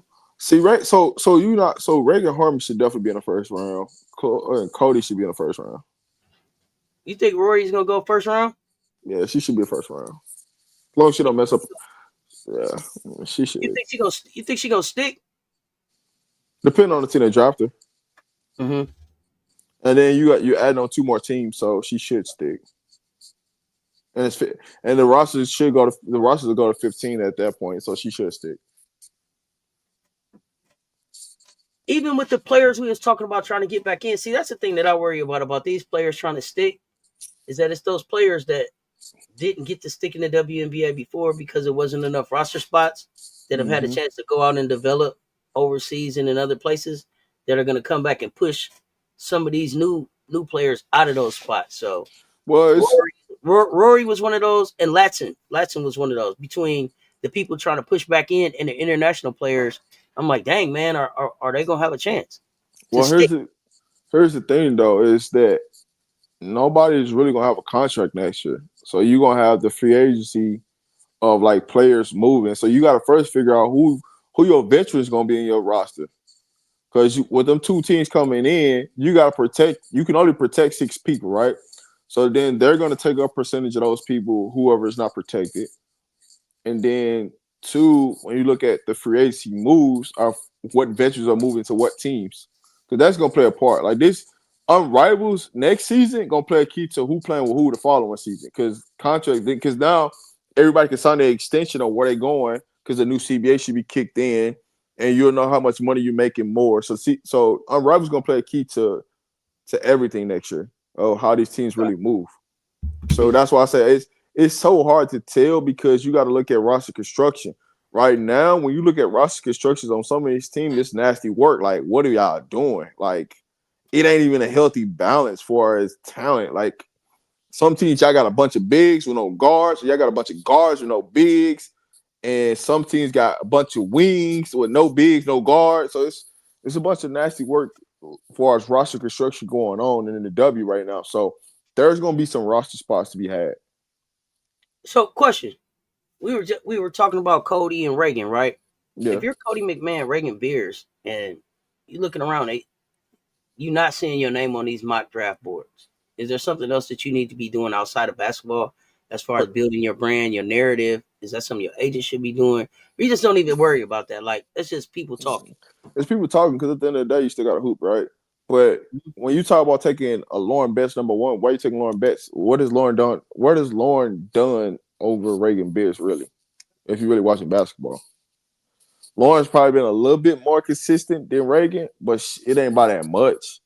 And Lauren's just getting glorified trophies because she's where she's at, versus Reagan's in the SEC. So it's, you put Lauren in the SEC, what does that look like? It doesn't look the same. So when and you may not know this, but I'm gonna throw this out there. Y'all tell me your opinion too in the chat. WNBA, when you look at that and you're like, man, okay, yeah, you got a whole lot of trophies in the Big Ten. You didn't win it all. Versus, okay, you banged in the SEC for 2 seasons.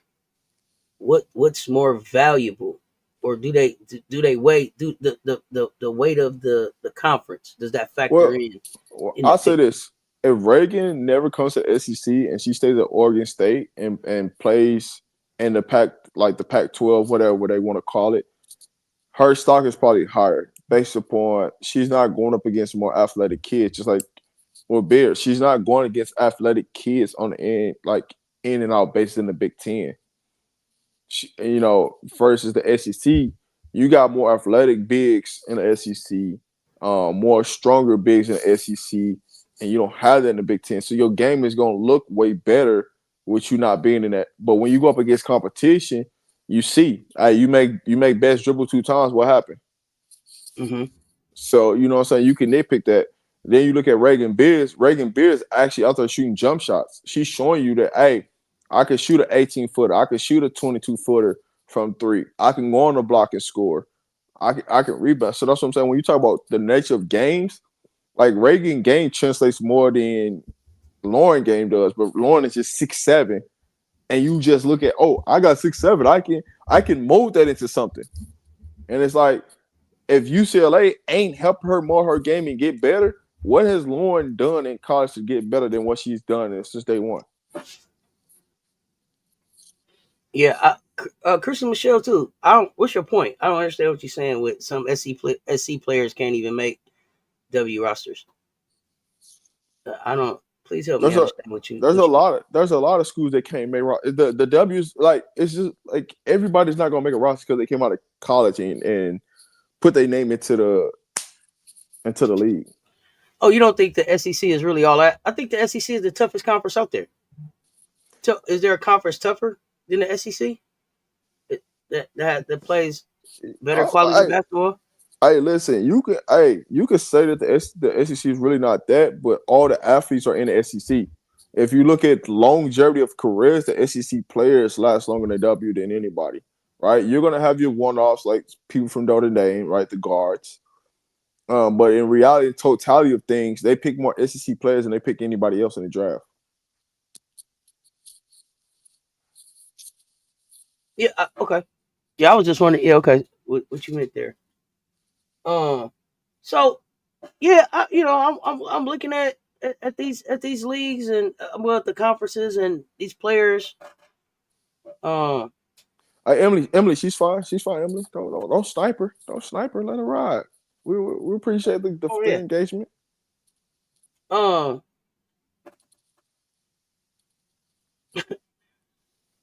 When we looking at these players and trying to get to the league, I just wonder, I mean, how does the conference factor in? To me, I would rather have a player out the SEC, like you said, it's more athletic. They bang.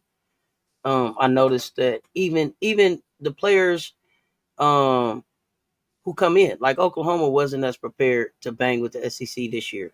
You could tell from the beginning of the season to the end of the season, you could tell that they grew into more of an SEC type team. Like they were more prepared to bang by the end of the season, and I think Texas too. But that's on the coach, though. What you mean? How they getting prepared to play in that conference?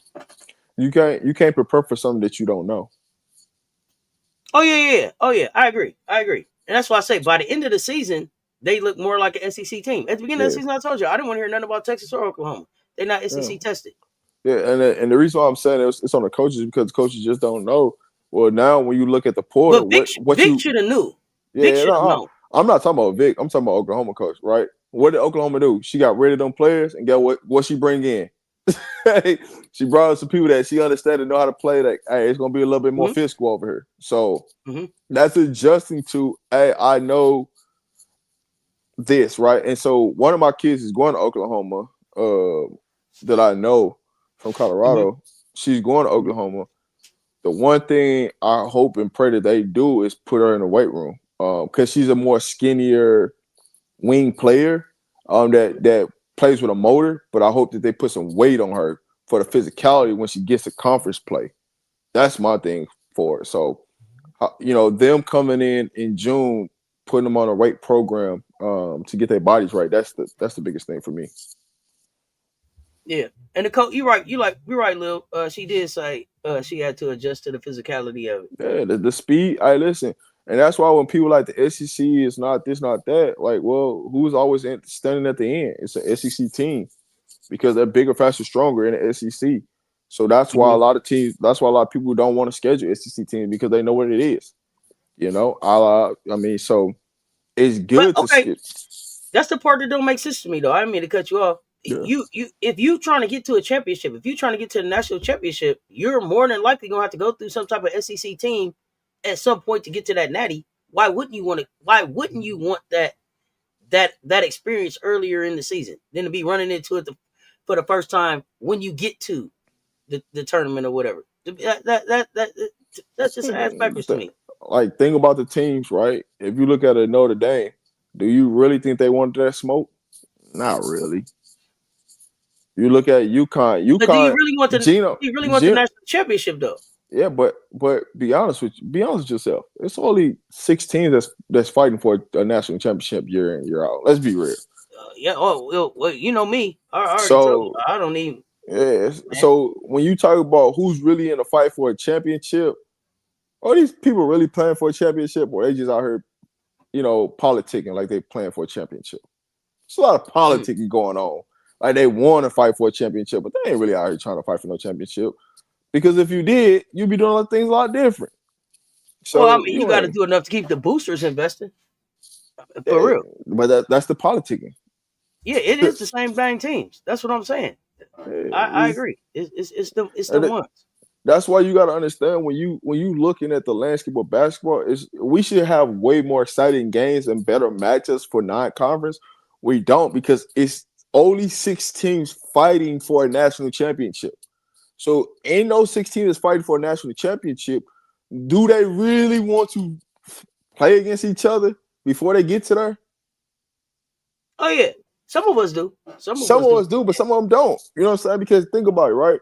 You take a team like LSU, they might be trying to fight for a national championship, but they got to play a soft schedule because they team keep changing every year in, year out. They don't have the same roster, so they can't build chemistry. Be like, hey, we can go up against this because we don't even know who's gonna be here next year. You talk about South Carolina, it's consistency. We know who's gonna be here next year. We might add in 1 or 2 pieces, but the core stays the same. So we don't mind. UConn, we don't mind. We Gino, you know what I'm saying? So when you look at the landscape of certain teams, it's like, do they really want that smoke? Nah, they don't really want that smoke. That's why a West Coast team has a hard time every time they get to there. When like Sabrina, when she was at Oregon, why they had so much harder time of winning?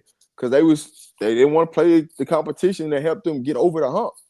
That's what makes it so interesting to me. Yeah, and that's a good point, Aaron. SC played Texas 4 times last year.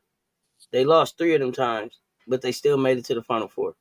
But if they never did that, they never make it there. You're talking about Texas? Yeah. If Texas never play, we could have 3 teams. We could have 3 teams in the Final Four next year. Yeah, if Texas never do that, they never make it to where they get to. Because listen, once you played against the best and you know what that look like, and you play against national championships, hey, it's hard to beat a team 4 times. It's hard to beat a team twice in a season. Mm-hmm. So for you to go up and play that, yeah, you got a legit chance to win a national championship. But you got to play against champions to understand how it feels to beat champions. Definitely levels to this. Definitely levels. Like, think about it. Like, SEC, just based on the SEC, right? You got South Carolina, you got LSU, you got Ole Miss, you got Tennessee, you got Texas. Like that's 5 teams that could be in the Elite 8 right there. 5 teams. So who are the other 3 teams? UConn. Okay, you put UConn. That's 6. Now, yep. Now pick 2. You just gotta pick 2. Right? Gotta get an ACC team in there and a Big Ten team in there. Yeah, I give Michigan, but then say if you get Michigan now, what does UCLA look like? What does Notre Dame? You know what I'm saying? I got Michigan in there because like what they did. I got to count them in there. And I know people might be like Notre Dame, but what if NC State makes some noise? What if TCU makes some noise? Like, hey, I mean, it's TCU gonna be TCU. Feel like they went and got every big they could find out in America, so they feel like they got a chance. Because guess they what? feel like they in there. They feel like, hey, we only. They feel like we only had one of them last year that could play. Now we got 4 of them things that could play. So now when we go up against a Texas or all something like that, we got a chance. Man, come on, man. Get out here with USC, man. They ain't about to do nothing, man. Bree Wayne, you say it again, Bree Wayne. Big East is where it's at. Let them know. Let's go, Creighton. Blue Jays. Man, listen. USC Trojan, and they go ahead. Hey, listen. I listen. I love Jazzy Davidson, but that's about it. I mean, Kiki Smith, I'll give you that, but ain't nothing else on that roster to talk about. Because what about my girl? What about my girl? Kennedy. Kennedy Smith. Kennedy Smith. Okay. Sorry, Kennedy Smith. Okay. And Juju, if they not in the top 2 or top 3 in the Big Ten, ain't no point in Juju coming back, man. Let it ride out. Let it be what it's gonna be. If you Jazzy Davidson, are you excited? Like, yes, I can go be who I want to be at USC, or are you like, man, I might not be going to play with who I thought, and maybe I should be rethinking this thing? Actually, if I'm Jazzy Davis, I'm happy because now I get to actually like make mistakes and you can't really hold me accountable like you was. Because guess what? K9 out the way, right? She ain't there, and Heckle ain't there. Mm-hmm. So now when you look at the landscape, you gave me more freedom to make freshman mistakes. Versus you could have put me on a bench because you got these freshmen that turn sophomores there. And you got Juju. So, you know what I'm saying? I would have to fight to be on the floor. Now I don't have to fight to be on the floor. You saying it's Jazzy's team for next year, FM. Okay. Oh no, it's I wouldn't say it's Jazzy team off the rip. I would say it's more Smith than Jazzy. Okay. Because I think Smith going to surprise a lot of people in a growth for her game. Kennedy Smith. I think she surprised a lot of people in the. Well, I've been looking at Kennedy just because I love the defense, but I felt like she really stepped up and showed an offensive package in the tourney that I don't think people really expected from her. So the kid got a well-rounded game. But so now you got Kennedy coming in, you got Jazzy there, and then should a Juju come back, how hard is it to transition it back to Juju's team? You don't need to because Juju slides into that 3 spot, right? Now you take everything off of Juju. Really, the game's gonna be easier for Juju than it was before she left. Okay. The game's gonna be like so think about it like this. You got Jazzy Davidson and you got Smith. Those are your 2 top defenders, right? So now they got all the on-ball action. Juju's guarding the 3rd or probably the power forward. Depending on who the power forward is, she probably guard the power forward now. So now look at how many open, like she's just gonna get rebounds. She ain't got a guard on the perimeter. She really ain't got to slide her feet. She get to take time off on defense. And all she got to do is just come down, transition, shoot threes, come down, transition, 1 dribble pull-ups, come down, transition, 1, 2 dribbles to the rim. Like the game's gonna be much easier for her. So does Coach G's system allow for that, or would it be an adjustment? I think she's gonna have to tweak her offense, but I don't know how much she's willing, right? Because I don't know the assistant coach that she brought in that can help her say, "Hey, listen, if we gonna do what we need to do, this is what we need to do." I feel like they need to press a little bit more next year with Kennedy Smith and with Jazzy. I feel like they need to press a little bit more because you got bigger guards. Like those are big guards, and then you talk about Juju 6'2" next to that. Like you're big at 1, 2, 3. You're big across the board. Like. You got to do something with it. Got you. Last thing before I let you get out of here. Camila Cardoso, coming into this season, what do you say to her to have her have a breakout season in Chicago? Man, you already did all the work the off season. Now it's just time to come show. It ain't really nothing. Like when you get professional, it's outside of you cut outside your rookie year, you get to your sophomore year and beyond. It ain't really need to say nothing to them. You understand what it is. You understand what the grind is. You've been through the meat of the season. Now it's time to just go show the world. That's it. And I guess I'm just concerned with Miller because I felt like it's so clunky at Chicago. are y'all gonna really let Camila Cardoso be Camila Cardoso?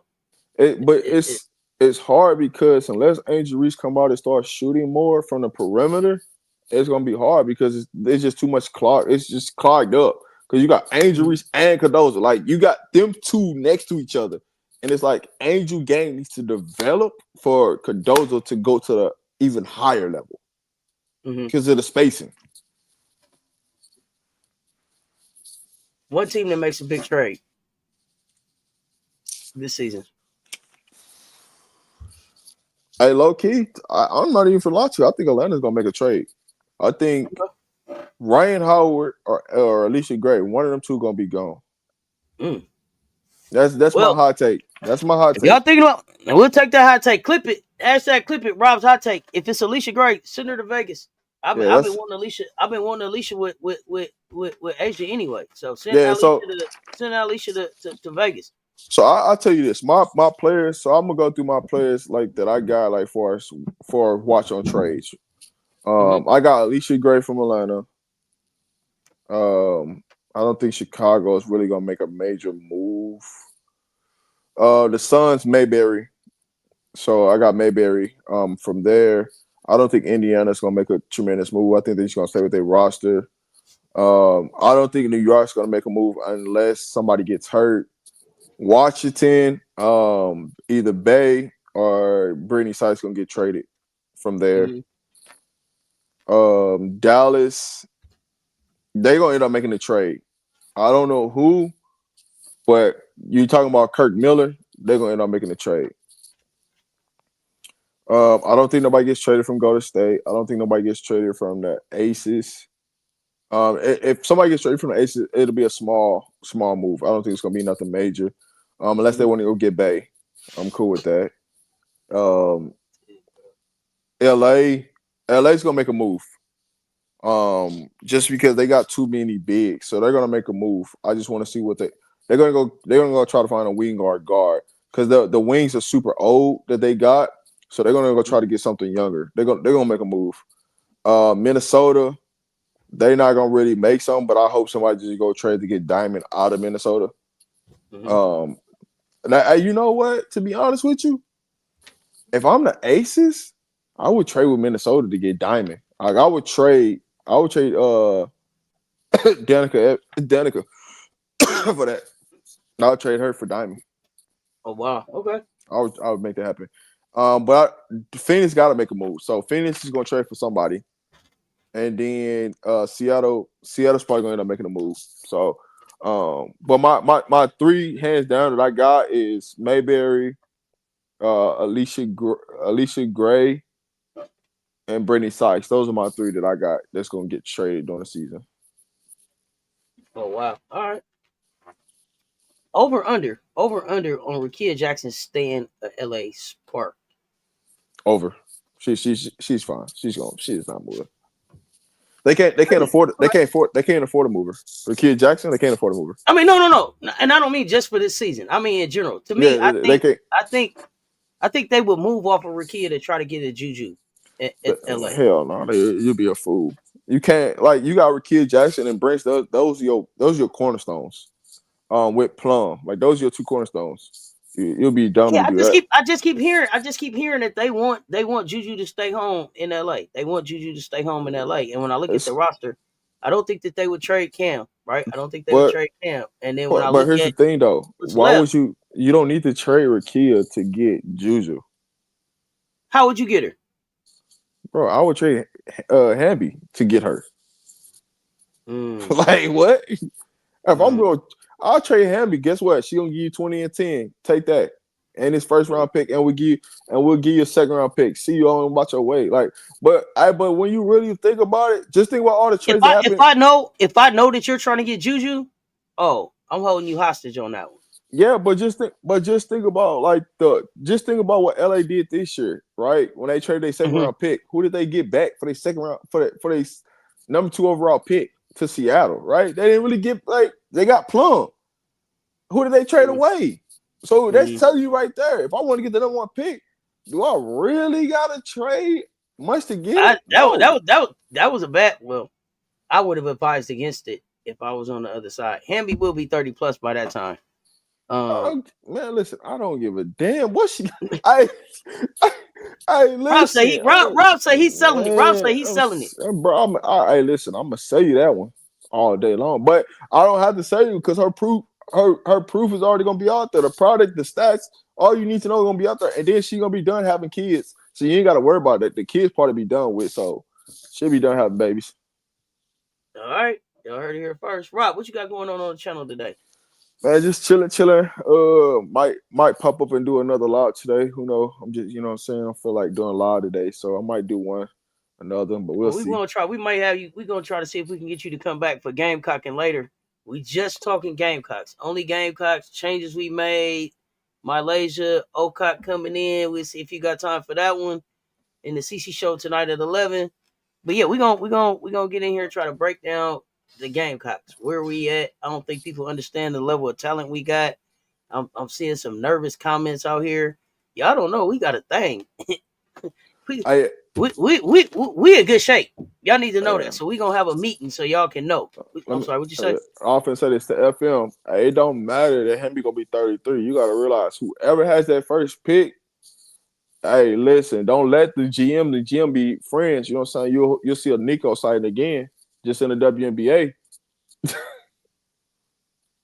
Not a Nico sighting again. Yeah, Lisa, you stepped away. We did answer your question about the portal. I think you were asking, are you stuck in the portal? Yes, pretty much. Unless you get an academic scholarship to go back to school, you kind of stuck there.